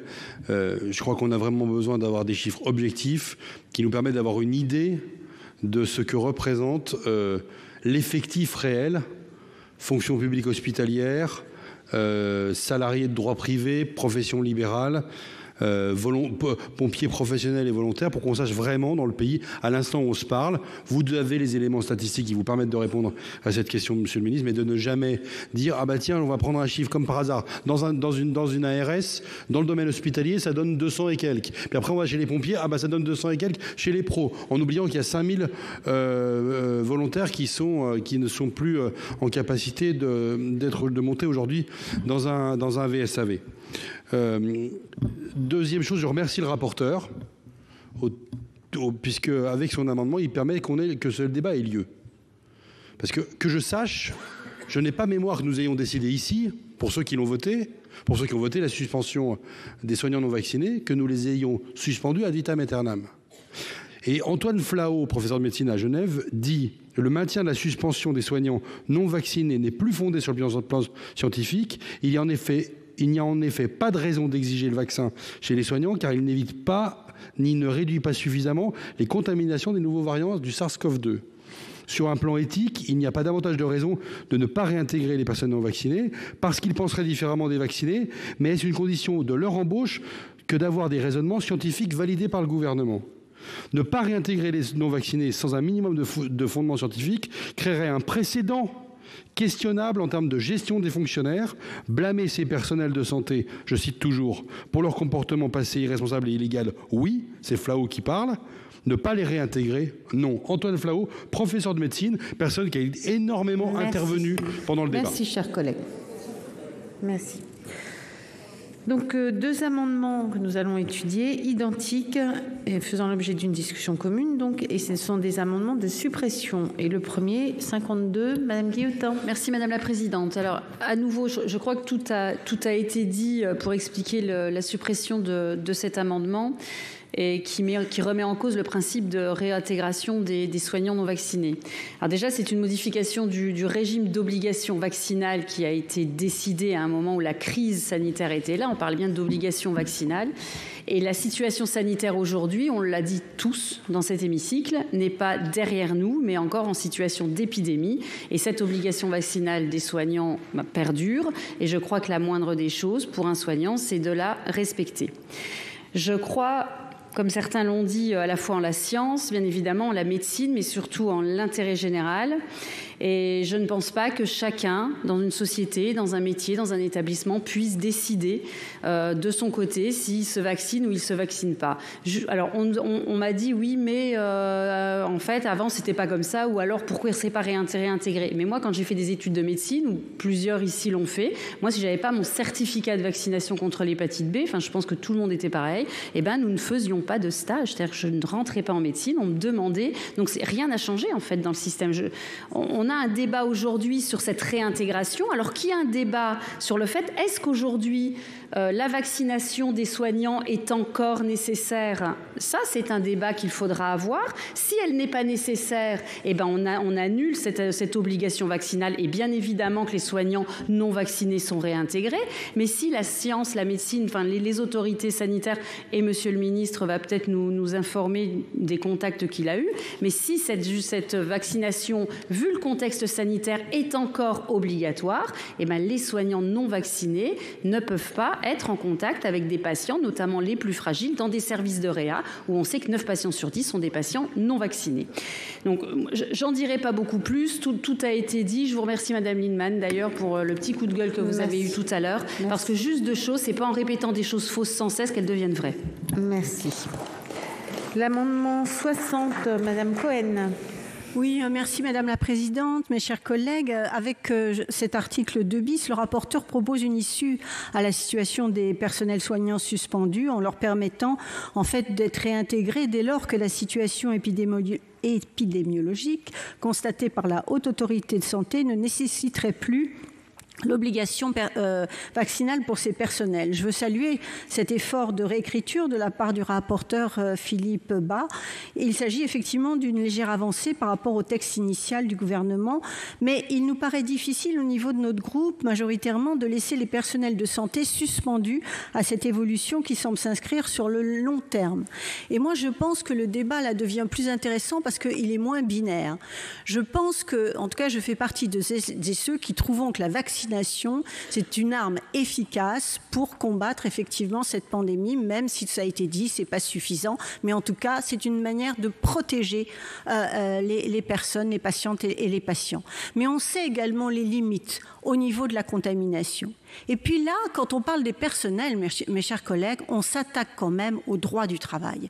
Et ça, c'est une première, si je puis dire. C'est-à-dire que, est-ce que ces personnels qui sont des personnels de santé, qui sont des pompiers, est-ce que finalement, ils vont être intégrés ou ils sont suspendus ad vitam aeternam? Enfin, c'est pas possible. Et en même temps, on nous dit, oui, mais c'est important, ils doivent prendre leurs responsabilités. Mais est-ce que, vis-à-vis d'eux, toutes les responsabilités sont prises quand on demande au personnel soignant, alors qu'ils ont le Covid, d'aller travailler parce qu'il manque du personnel? Là, on ne s'occupe pas des problèmes de contamination. Là, on ne s'occupe pas de leur santé. Donc, on ne peut pas faire deux poids, deux mesures. Et il me semble important de dire aujourd'hui que, y compris compte tenu de la situation de nos hôpitaux, des établissements publics de santé, il est important de réintégrer ces personnels. Je vous remercie. Merci. L'avis de la Commission, Monsieur le rapporteur. C'est pas encore moi. Madame la Présidente, les amendements dont il est question ici portent sur la suppression d'une disposition adoptée par la Commission des lois qui ne prévoit pas la réintégration des personnes non vaccinées. Je tiens à le dire parce que la plupart des interventions qui ont eu lieu étaient soit contre la réintégration, soit pour la réintégration. Ce n'est pas de ça qu'il s'agit. Vous pourrez d'ailleurs renouveler votre prise de position dans un instant, parce qu'il y a bien des amendements qui exigent, selon des modalités différentes d'ailleurs, la réintégration. Je n'ai pas proposé la réintégration à la commission des lois. La commission des lois n'a pas adopté d'amendement procédant à la réintégration. Le Sénat a voté l'obligation vaccinale. Le Sénat a également voté la suspension d'activité des personnels soignants principalement qui n'étaient pas vaccinés dans le but de protéger les malades, les personnes âgées, les personnes handicapées en établissement médico-social. Je tiens à ce que les choses soient claires parce que c'est ainsi qu'elles se présentent. Mais, à la différence des vaccinations qui sont nécessaires pour l'accès à la fonction publique hospitalière, la vaccination contre le Covid est une vaccination temporaire. Les personnels qui n'ont pas voulu se faire vacciner n'ont pas été licenciés. Leur lien avec le service public hospitalier ou avec une clinique ou un établissement médico-social privé n'est pas rompu. La suspension du contrat de travail est par définition temporaire et non définitive. Que tous nos collègues qui pensent qu'on pourrait ne jamais réintégrer ces personnels le sachent bien. Le droit applicable avant la proposition adoptée par la commission des lois exclut qu'ils restent suspendus pendant toute la vie. Si on avait voulu les écarter définitivement de leur métier pour des raisons qui tiennent à une sorte de morale qu'un personnel soignant ne devrait pas refuser de se faire vacciner parce qu'il expose des patients à un risque, bien que tous ces collègues sachent bien que cette exigence morale tout à fait respectable qu'ils voudraient voir imposer n'est pas dans le droit positif actuellement applicable. Donc, tous ont vocation à reprendre un jour leur travail. Est-ce que nous proposons ou nous devons proposer qu'ils le reprennent maintenant? Je réponds non. Est-ce que nous devons prévoir les conditions dans lesquelles ils le reprendront? Je réponds oui. Et c'est d'ailleurs ce que la commission des lois a fait. Parce qu'actuellement, c'est un pouvoir discrétionnaire du gouvernement. Nous pouvons faire confiance au gouvernement ou ne pas lui faire confiance. En tout cas, sa liberté d'action est totale. Et nous avons pensé, face à un sujet qui effectivement ne concerne pas de nombreux agents, mais un peu plus de 2000, c'est-à-dire très peu d'agents à l'échelle de l'emploi de plus d'1 million de personnes au sein du service public hospitalier et des cliniques privées. Eh bien, ces quelques centaines de personnes, elles ont droit à des égards, elles ont droit à ce qu'on s'occupe d'elles. On n'a pas voulu qu'elles contaminent, la cause est entendue, mais enfin, elles ont une vie, une famille, un revenu à acquérir par leur travail. Il est bon d'organiser leur retour et de ne pas laisser ce retour à la discrétion du gouvernement. Nous voulons qu'une décision médicale s'impose au gouvernement. Et c'est la seule chose que nous ayons décidé. Alors nous avons dit, et je pense que c'est pertinent, que c'est la Haute Autorité de Santé qui prendra la décision de dire « ça y est, enfin libre, le Covid c'est fini, l'obligation vaccinale n'a plus de sens pour le Covid. » Et puisqu'elle n'a plus de sens, le lendemain, Monsieur le Ministre, vous serez en tort si vous ne prenez pas le décret autorisant la réintégration. Et pour être sûr que cette Haute Autorité de Santé se prononce au moment opportun et que les choses ne traînent pas quand la situation se sera absolument améliorée, nous disons que la Haute Autorité peut s'autosaisir, que le gouvernement peut la saisir, que le nouveau conseil qui se substituera au conseil scientifique peut la saisir, mais aussi que les commissions des affaires sociales de nos deux assemblées, auxquelles je crois M. Alain Millon, qui s'est exprimé tout à l'heure, peut faire confiance, comme nous tous, pourront saisir la Haute Autorité de Santé. C'est tout, rien de plus et rien de moins. Et c'est déjà un pas en avant pour dire à ces personnels Moi, je pense qu'ils ont eu tort de ne pas se faire vacciner. Mais ils avaient la liberté de ne pas se faire vacciner, car on ne vaccine pas de force en France. En revanche, nous avons voulu mettre à l'abri les malades, les personnes âgées, les personnes handicapées. Et donc, ils n'ont pas pu rester au contact de ceux-ci, pas plus que les pompiers qui actionnent les secours d'urgence. Et par conséquent, nous sommes maintenant, je crois, dans une situation, je le dis très sobrement, où il y a un chemin vers la réintégration de ces centaines d'agents qui n'ont pas reçu une punition, mais qui se sont vus imposer de ne pas faire prendre de risques aux malades et aux personnes vulnérables. Il y a un chemin, nous le créons, mais nous ne le créons pas de manière fantaisiste en disant scrogneux, je décide aujourd'hui, moi, sénateur, de les réintégrer, parce que ceci n'a pas de sens. Je crois que la décision doit être médicale, elle le sera. Et c'est la raison pour laquelle je vous demande de rejeter la suppression de notre article 2 bis. Et puis tout à l'heure, je vous demanderai également de rejeter la réintégration. C'est le souci d'équilibre et de mesure dont on a une certaine pratique au Sénat. Merci, monsieur le rapporteur. Monsieur le ministre, mes chers collègues, il est minuit passé. Alors, je vous propose de prolonger notre séance afin d'achever l'examen de ce texte. Je ne vois pas d'observation. Il en est ainsi décidé. L'avis du gouvernement, monsieur le ministre. Madame la présidente, monsieur le rapporteur, mesdames et messieurs les sénateurs, la commission des lois a retenu un dispositif équilibré sur les conditions d'une levée, le moment venu, de l'obligation vaccinale, facilitant notamment la saisine de la Haute Autorité de Santé pour se prononcer sur son bien fondé. Je vous ai parlé tout à l'heure de transparence. Je vais donc être transparent sur les derniers chiffres en ma possession concernant le secteur sanitaire. 2605 suspensions de personnel soignant et non soignant. Parmi ces suspensions, 75 médecins, 32 sages-femmes, 608 infirmières, 601 aides-soignantes et 52 kinés. L'avis du gouvernement est donc défavorable à la suppression de cet article introduit par la commission des lois. Merci. Alors, avant de donner la parole pour explication de vote, je voulais juste informer l'Assemblée que j'ai été saisie d'une demande de scrutin public par le groupe Les Républicains. Je donne la parole à monsieur Théophile. Madame la ministre, chers collègues, je ne voulais pas intervenir sur ce sujet puisque ce sujet a fait de gros dégâts, de très gros dégâts chez nous et qui continuent. Je suis de la Guadeloupe. Je sais que 94 à 95% des soignants sont vaccinés chez nous. Il reste un delta. Mais je raisonne en ratio de taux de chômage. Il y a à peu près 180 personnes à 200 personnes qui sont devant le CHU et qui ont décidé d'en faire domicile depuis quelques mois.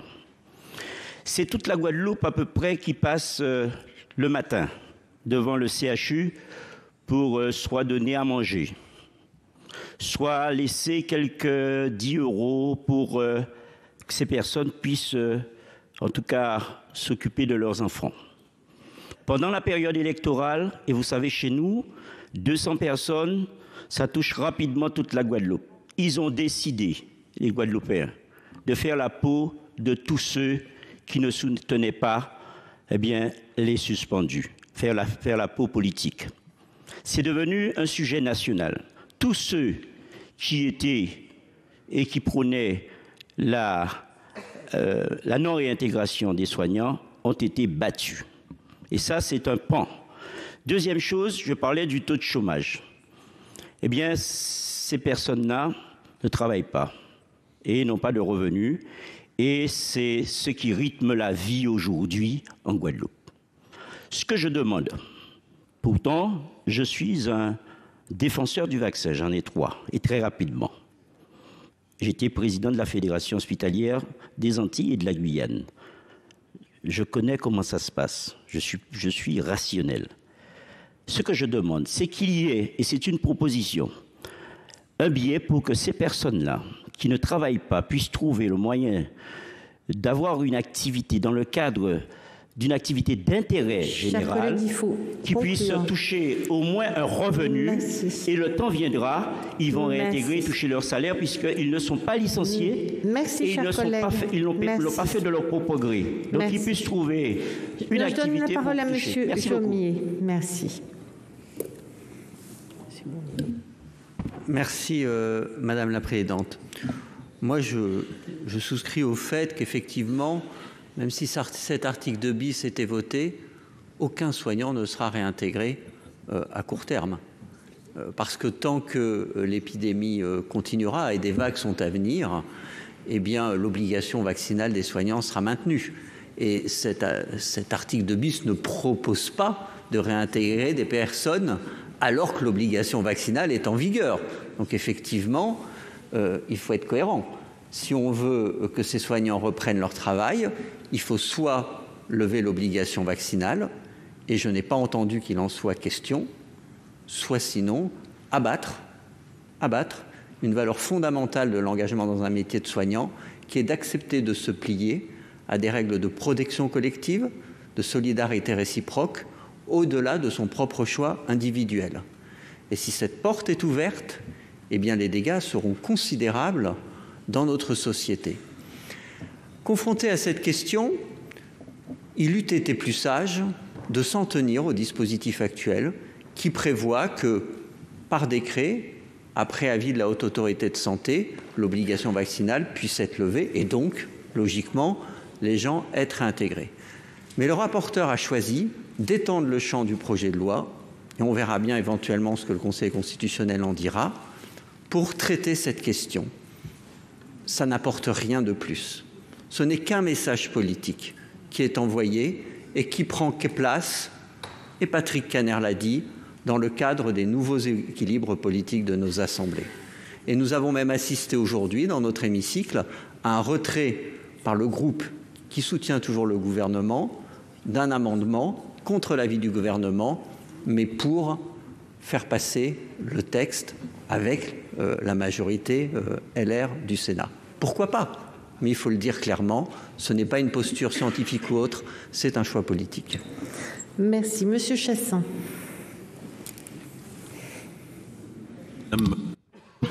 Donc je vais dans le sens de ce que vient de dire Bernard Jomier, si vous voulez.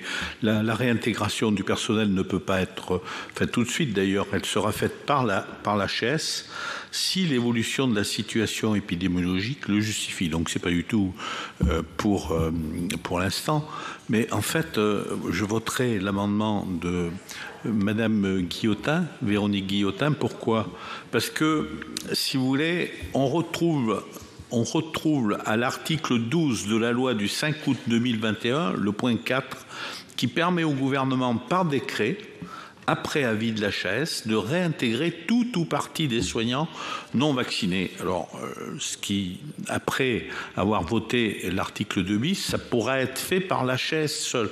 Mais déjà, ça peut être fait dans le cadre de la loi du 5 août 2021. Bon, je vais y aller. Alors, donc, comme je vous l'avais dit, j'ai été saisie d'une demande de scrutin public par le groupe Les Républicains sur les amendements identiques 52. Madame Buller-Bronn, oui. Merci Madame la Présidente. Je ne serai pas très longue, mais concernant le personnel soignant, dans ce mot qui englobe soignant, il y a des personnels administratifs. On a tous rencontré des personnels administratifs, des hôpitaux, des centres médico-sociaux qui sont aussi touchés par l'interdiction d'exercer. Or, ils ne sont pas en contact avec les malades. Moi, on a reçu par exemple des pédopsychiatres qui travaillent avec les établissements scolaires, qui prennent les enfants dans une salle de 20 mètres carrés et qui sont à distance d'un enfant, alors que cet enfant va être avec 30 autres enfants dans une salle de classe. Les enseignants n'ont pas l'obligation de se faire vacciner et pourtant, ils sont avec beaucoup d'enfants. Donc il y a quand même des professions dans cette globalité du personnel soignant qui pourraient être remis au travail sans danger. Tout le monde n'est pas au chevet de quelqu'un qui est en réanimation. Il y a absolument aucune logique et aucun bon sens à suspendre quelqu'un qui est du personnel administratif travaillant dans un établissement hospitalier ou médico-social. Je crois qu'il faut réfléchir à ça aussi. Merci. Merci.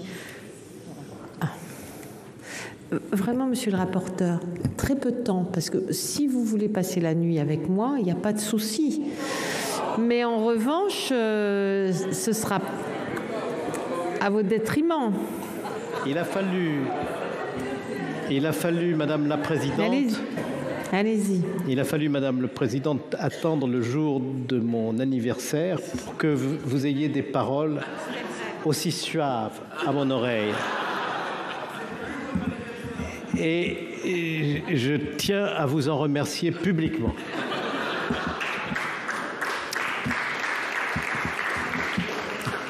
Je voudrais simplement dire à notre excellente collègue que nous avons pensé au cas qu'elle vient de signaler, puisqu'il est prévu dans notre texte que l'obligation vaccinale pourra être levée par catégorie successive de personnel.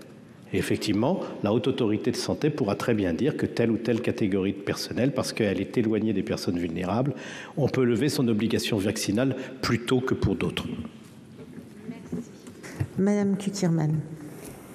Bonjour, Madame la Présidente, Monsieur le Ministre, mes chers collègues, malgré l'heure tardive et les ricanements, tout d'abord, je crois que cette question est éminemment politique, au sens étymologique du mot, à savoir comment est-ce que nous faisons société ensemble. Et notre collègue Théophile l'a dit avec ses propres mots, mais nous ne sommes pas simplement sur une question à savoir combien de personnels soignants sont aujourd'hui interdits d'exercer leur profession et suspendus. Nous ne sommes pas aujourd'hui à savoir quel est le ratio de personnes qui pourraient être des sapeurs-pompiers et qui ne le sont pas.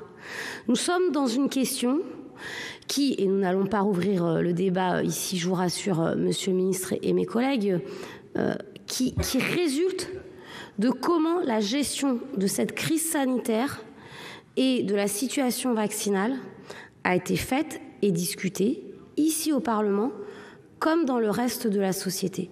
Donc, l'on pourrait se renvoyer autant que de besoin qu'il s'agit d'un nombre finalement marginal de personnes. Nous pourrions vous dire, comme ça a été fait, qu'il y a un nombre très important de professions qui aujourd'hui sont en contact avec le public, sont des vecteurs de transmission, qui ont vécu cette 7e vague à l'heure où les masques sont tombés et qui pour autant, eux, n'étaient pas soumis à une obligation vaccinale. Et donc, ce n'est pas simplement qu'une question anecdotique ou de décret à venir. Je crois que c'est très sincèrement, aujourd'hui, comment est-ce que certains se sentent d'abord exclus, à tort ou à raison, je ne reviens pas sur ce que j'ai dit précédemment, et comment est-ce que collectivement, nous allons réintégrer l'ensemble de ces personnes pour continuer de faire société ensemble et de servir l'ensemble de la population. Nous voterons bien évidemment notre amendement. Merci. Donc, nous allons procéder donc au scrutin public qui a été demandé par le groupe Les Républicains sur les amendements identiques 52 rectifiés, 60 rectifiés. Je vous rappelle que l'avis de la commission est défavorable, l'avis du gouvernement est défavorable. Le scrutin public aura lieu dans les conditions fixées par l'article 56 du règlement. Le scrutin est ouvert. Voici le résultat du scrutin numéro 121 sur les amendements identiques numéro 52 rectifié quater et 60 rectifié. Et compte tenu de l'ensemble des délégations de vote accordées par les sénateurs aux groupes politiques et notifiées à la présidence, nombre de votants 338, nombre de suffrages exprimés 334, pour l'adoption 104, contre 230. Le Sénat n'a pas adopté. Alors, nous passons à l'examen des amendements suivants. Le 1, rectifié, Madame Noël. Merci, Madame la Présidente, Monsieur le Ministre, Monsieur le rapporteur, mes chers collègues. Comme évoqué tout à l'heure, mon amendement a pour objet de réintégrer immédiatement les soignants et d'abroger sans tarder cette obligation vaccinale. Petite précision, mes chers collègues. Lorsque je remets en cause le fait que le vaccin puisse protéger de la transmission et de la portabilité du virus, je ne remets pas en cause son efficacité sur sa protection contre les formes graves. Voilà, je me sens véritablement attaquée à chaque fois et je pense que cette mise au point, elle est essentielle. Regardons-nous, nous avons tous repris aujourd'hui une vie normale. On n'a plus de masques, les gestes barrières, on les a un petit peu mis de côté. Donc oui, on est de nouveau dans une petite vague d'épidémie, de cas, mais encore une fois, ce ne sont pas forcément des cas graves. Et aujourd'hui, le Covid, il tue environ, j'ai regardé les derniers chiffres, hein, ça se tient, c'est entre 50 et 70 personnes par jour. Sachez juste que le cancer tue entre 350 et 400 personnes par jour. On peut donc considérer qu'on est quand même rentré dans une phase endémique et que les conditions me semblent aujourd'hui réunies. Si elles ne sont pas réunies aujourd'hui, quand le seront-elles? Elles ne le seront jamais. Parce que si on attend qu'il n'y ait plus de pression sur les hôpitaux, vu l'état dans lequel sont nos hôpitaux, malheureusement, on n'en sortira jamais. Donc, il faut quand même aussi se souvenir qu'il y a la quasi-totalité des pays dans le monde qui ont levé cette obligation vaccinale des soignants. Est-ce qu'on va être le seul sur la planète à le maintenir? Bref, dans mon département, je tiens quand même à apporter mon témoignage. Bon nombre de ces soignants et de pompiers sans perspective d'avenir ont d'ores et déjà opté pour une reconversion dans d'autres secteurs d'activité ou alors dans certaines régions frontalières comme la Haute-Savoie. Ils sont tout simplement partis en Suisse où cette obligation n'est pas requise. Donc vraiment, je vous demande véritablement de soutenir cet amendement. Merci. Merci. L'avis de la Commission, monsieur le rapporteur. Monsieur le rapporteur. Je suis défavorable, tout comme la commission des lois, à ces amendements. Je précise à Madame Noël, qui a comparé le nombre de morts du cancer au nombre de morts du Covid actuellement, qu'il y a du point de vue de la vaccination des personnels une différence, c'est qu'on ne peut pas contaminer un malade du cancer, ou plutôt une personne, en faisant qu'elle soit affectée par le cancer, si on n'est pas vacciné, tandis qu'on peut éviter de contaminer un malade de l'hôpital par le Covid si on n'est pas vacciné. Cette comparaison n'a pas tellement de sens. Voilà ce que j'essaye d'expliquer à cette heure tardive de notre débat. En tout cas, l'avis est défavorable. Merci. L'avis du gouvernement, monsieur le ministre? Même avis, madame la présidente. Merci. Alors, pour explication de vote, monsieur Jomier. Oui, madame la présidente, merci, parce que malgré l'heure tardive, on ne peut pas laisser dire dans cet hémicycle des choses qui sont totalement fausses. Eh oui, parce que le vaccin n'annule pas la transmission, mais il la réduit.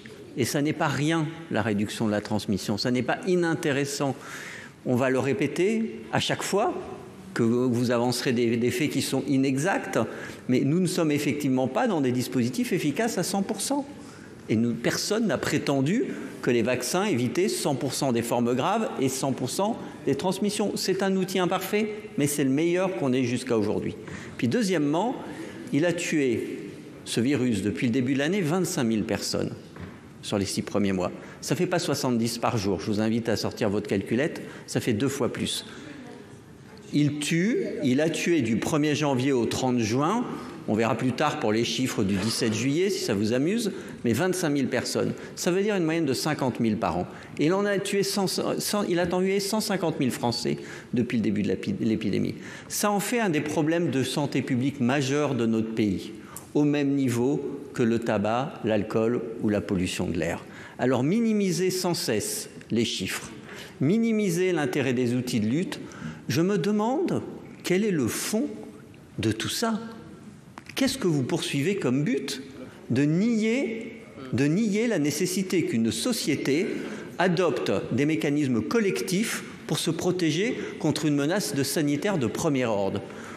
Eh bien, moi, ça me laisse pantois. Parce que vous vous faites simplement la défenseur du « moi-je ». Et je ne veux aucune contrainte. Et je balaye et je minimise sans cesse la réalité. Et vous ne pouvez pas le nier, c'est bien 50 000 décès annuels sur la pente sur laquelle on est en ce moment. Merci. Madame Gouache-Avant. Merci, madame la présidente. Monsieur le ministre, monsieur le rapporteur, mes chers collègues, on est quand même dans une sacrée hypocrisie. Faute de soignants, faute de pompiers, on somme ces gens d'aller au travail malades du Covid. Enfin, il faut quand même ici que quelqu'un le dise. On les somme d'aller travailler parce qu'on n'a plus de personnel. Oui, des infirmiers, des infirmières en réanimation, c'est pas la peine de dîner. Des infirmiers, des infirmières en réanimation, malades du Covid, vont au chevet de leurs patients. Il faut quand même que quelqu'un le dise ici. Donc, moi, je voudrais savoir pourquoi se priver de ces personnels. Franchement, il vaut mieux qu'ils aillent travailler sans être malades avec éventuellement un test PCR avant, plutôt que des personnes vaccinées, parce qu'ils sont vaccinés, aillent quand même travailler malades, fiévreuses. Enfin, quand même, il faut ouvrir les yeux. Moi, je ne sais pas, je suis effarée de cette discussion. J'attends, monsieur le ministre, votre réponse solennelle. Dites-moi pourquoi vous acceptez que des personnels soignants et des sapeurs-pompiers soient obligés d'aller travailler alors qu'ils sont souffrants du Covid. Super. Merci, monsieur Joyandet. Oui, merci Madame la Présidente. C'est pour soutenir Monsieur le Ministre et Monsieur le Président l'amendement de Sylviane Noël également, parce que il y a une chose que l'on sait aujourd'hui, on essaie de prendre des décisions par rapport à la situation d'aujourd'hui, pas par rapport à la situation d'hier. On sait qu'aujourd'hui, le vaccin ne protège pas, en tout cas pas beaucoup, de la contamination. Première chose. Deuxième chose, on sait qu'il n'y a pas de hasard dans les grands nombres. Il n'y a pas de hasard dans les grands nombres. Et à partir du moment où on sait très bien qu'il y a aujourd'hui énormément de contamination, ça veut dire quoi? Ça veut dire qu'il y a aujourd'hui énormément de soignants, de pompiers, d'autres personnes qui travaillent en ayant le Covid, qui ne se sont d'ailleurs pas testés. Donc il y a effectivement une situation d'aujourd'hui qu'il faudrait prendre en compte, parce que entre quelqu'un qui est vacciné, malade du Covid, qui travaille, et quelqu'un qui ne peut pas travailler parce qu'il n'a pas été vacciné, et quand on sait que cette vaccination ne protège pas, c'est peut-être le moment justement d'accélérer un peu sur le retour des agents dans leur service au moment où on a le plus besoin. Et puis moi je ne pense pas franchement que ce soit une question de chiffres, pas une question de nombre, c'est une question de principe dans la société. On peut peut-être se dire qu'à un moment donné on les a exclus parce que on n'avait peut-être pas tous les éléments, ou peut-être fallait-il le faire à ce moment-là, mais si les éléments ont changé, est-ce qu'on laisse les citoyennes et les citoyens comme ça sur le bord de la route, dont un certain nombre n'ont plus de salaire depuis des mois et des mois, alors qu'effectivement, je confirme ce qui vient d'être dit, d'autres citoyennes et citoyens qui sont malades et qui ont le Covid et vont travailler avec un masque. Donc c'est aujourd'hui qu'il faut examiner la situation, et c'est peut-être aujourd'hui qu'il faut avancer sans pour autant attendre que le gouvernement prenne une décision sous une autorité quelconque dont on ne sait pas d'ailleurs laquelle ce sera. Hein. Merci. Madame Müller-Bronn. Merci Madame la Présidente. Moi je voulais juste préciser que le taux de survie au Covid, c'est 99,8% au pire. Donc on parle pas d'Ebola, on parle du pire. 99,8% de personnes survivent au Covid. Je voulais préciser aussi que si on pense qu'au bout d'une 3e dose de vaccin, elle est valable 4 mois, puisqu'au bout de 4 mois, il faut recommencer. Eh bien, le personnel vacciné aujourd'hui, dans 4 mois, ne l'est plus. Il n'est plus considéré comme avoir un schéma vaccinal complet. Donc, est-ce qu'on remet ce personnel en cause? On sait que dans les hôpitaux, aujourd'hui, parce qu'il y a besoin de personnel, les chefs d'établissement n'obligent plus à la 3e ou à la 4e dose. Sinon, ils n'ont plus personne. Donc, c'est malhonnête. C'est malhonnête. Et devons-nous rester dans une décision qui est aujourd'hui injuste et malhonnête? Merci. Monsieur Houpert.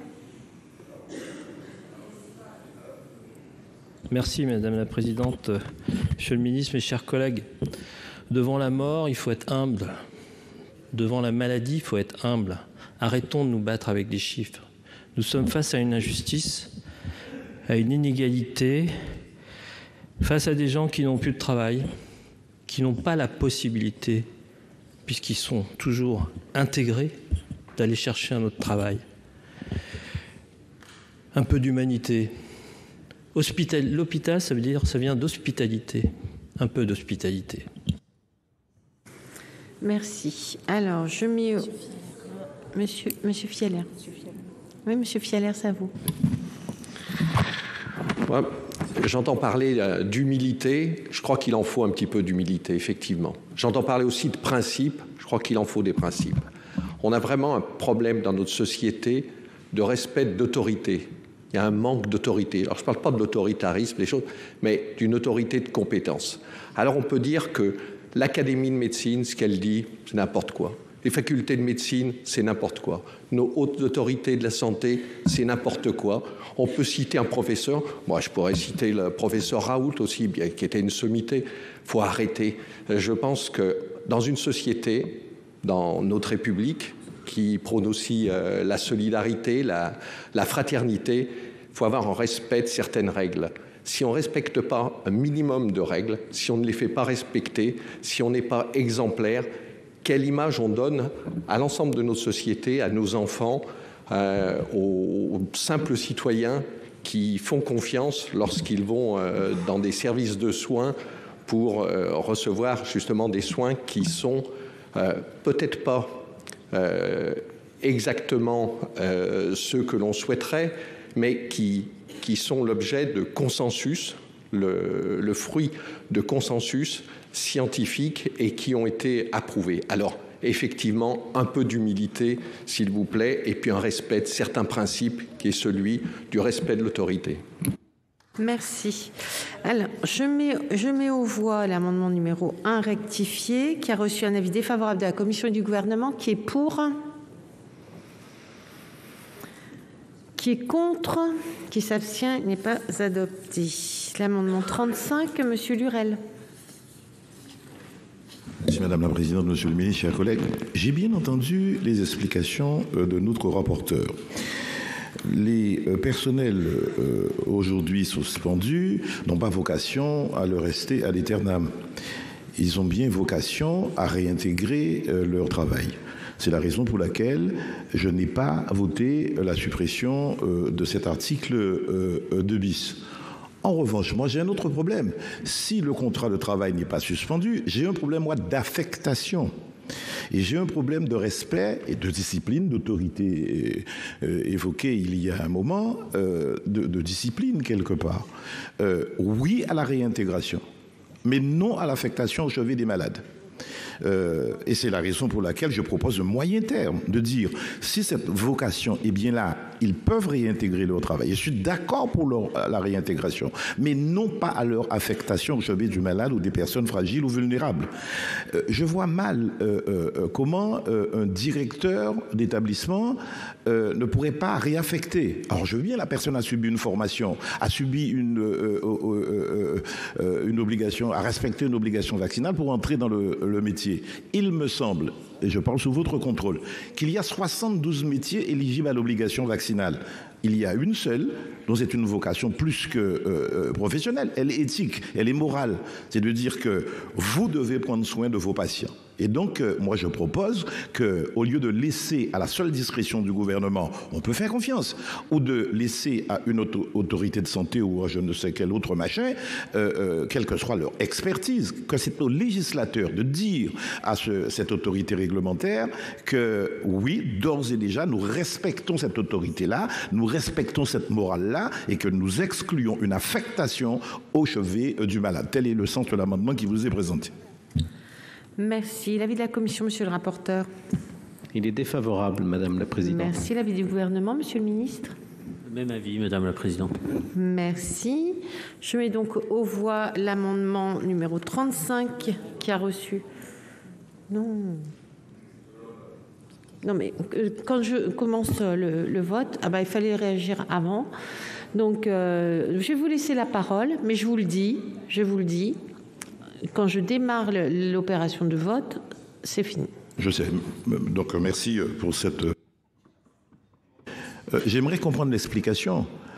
En quoi le pouvoir d'un directeur serait diminué, ou lui serait impossible, puisque le contrat de travail n'est pas rompu, de réaffecter? En quoi? En quoi ça permettrait aux gens de retrouver leur travail? En quoi c'est impossible? J'aimerais avoir une explication plus claire. Bon, ok, j'ai compris, il faut aller vite. Mais moi, je ne m'oppose pas à la réintégration, je m'oppose à une affectation au chevet du malade. Bon, alors je mets aux voix donc l'amendement 35 qui a reçu un avis défavorable de la Commission et du gouvernement. Qui est pour? Qui est contre? Qui s'abstient? Non, donc pas adopté. L'amendement 16, monsieur Le Carvé. Merci Madame la Présidente, Monsieur le Ministre, mes chers collègues. Alors cet amendement, vous pourrez considérer comme un amendement de repli après le rejet des différents amendements, notamment de l'amendement de Sylviane Noël. C'est un amendement qui ne se place pas sur le débat de l'obligation vaccinale des soignants, qui ne remet pas en cause la rédaction proposée par notre rapporteur et la Commission, mais qui, parce que la situation actuelle l'exige, parce que notre département, la Haute-Savoie, est dans une situation sanitaire où l'aspirateur de ressources humaines vers la Suisse est déjà extrêmement puissant, que cette interdiction faite aux soignants d'exercer leur métier en France les conduit directement vers des employeurs suisses, parce que cette règle-là n'existe pas, elle n'existe plus en Suisse, et que cette réalité, elle est transposable dans tout un tas de départements, à Besançon, dans des grandes agglomérations, dans le monde rural. Moi, je pense que le temps est venu de la réintégration immédiate des soignants. Donc, je ne touche pas à l'obligation vaccinale, on ne touche pas à la rédaction du rapporteur Philippe Bas, mais de manière mécanique et juridique, cet amendement permet, dès la promulgation de la loi, que les soignants non vaccinés ou qui ne sont pas à jour de leurs obligations vaccinales soient réintégrés. Ça permet de dépassionner le débat, d'être plus juridique, mais je pense que maintenant le temps est venu. Le débat était utile, je crois qu'il était utile, et merci monsieur le rapporteur de l'avoir permis. J'espère, monsieur le ministre, que si vous ne réintégrez pas les soignants non vaccinés, que vous arriverez dans les mois qui viennent à trouver un argumentaire, un véhicule législatif pour le faire. Merci. Alors, l'avis de la Commission, monsieur le rapporteur. Malgré l'ingéniosité de cet amendement, et peut-être à cause de cette ingéniosité, la Commission a émis un avis défavorable. Merci. L'avis du gouvernement, monsieur le ministre. Même avis, madame la présidente. Merci. Alors, j'ai été... Non, c'est pas... Ah oui. Donc, je mets aux voix, excusez-moi. Je commence à être un peu fatiguée. Donc, je mets aux voix l'amendement numéro 16 qui a reçu un avis défavorable de la Commission du gouvernement. Qui est pour? Qui est contre? Qui s'abstient? Il n'est pas adopté. Alors, j'ai été saisie d'une demande de scrutin public par le groupe Les Républicains sur l'article 2 bis. Donc, il va être procédé au scrutin public dans les conditions fixées par l'article 56 du règlement. Le scrutin est ouvert. Du scrutin numéro 122 sur l'article numéro 2 bis, compte tenu de l'ensemble des délégations de vote accordées par les sénateurs aux groupes politiques et notifiées à la présidence. Nombre de votants 339, nombre de suffrages exprimés 319, pour l'adoption 229, contre 90. Le Sénat a adopté.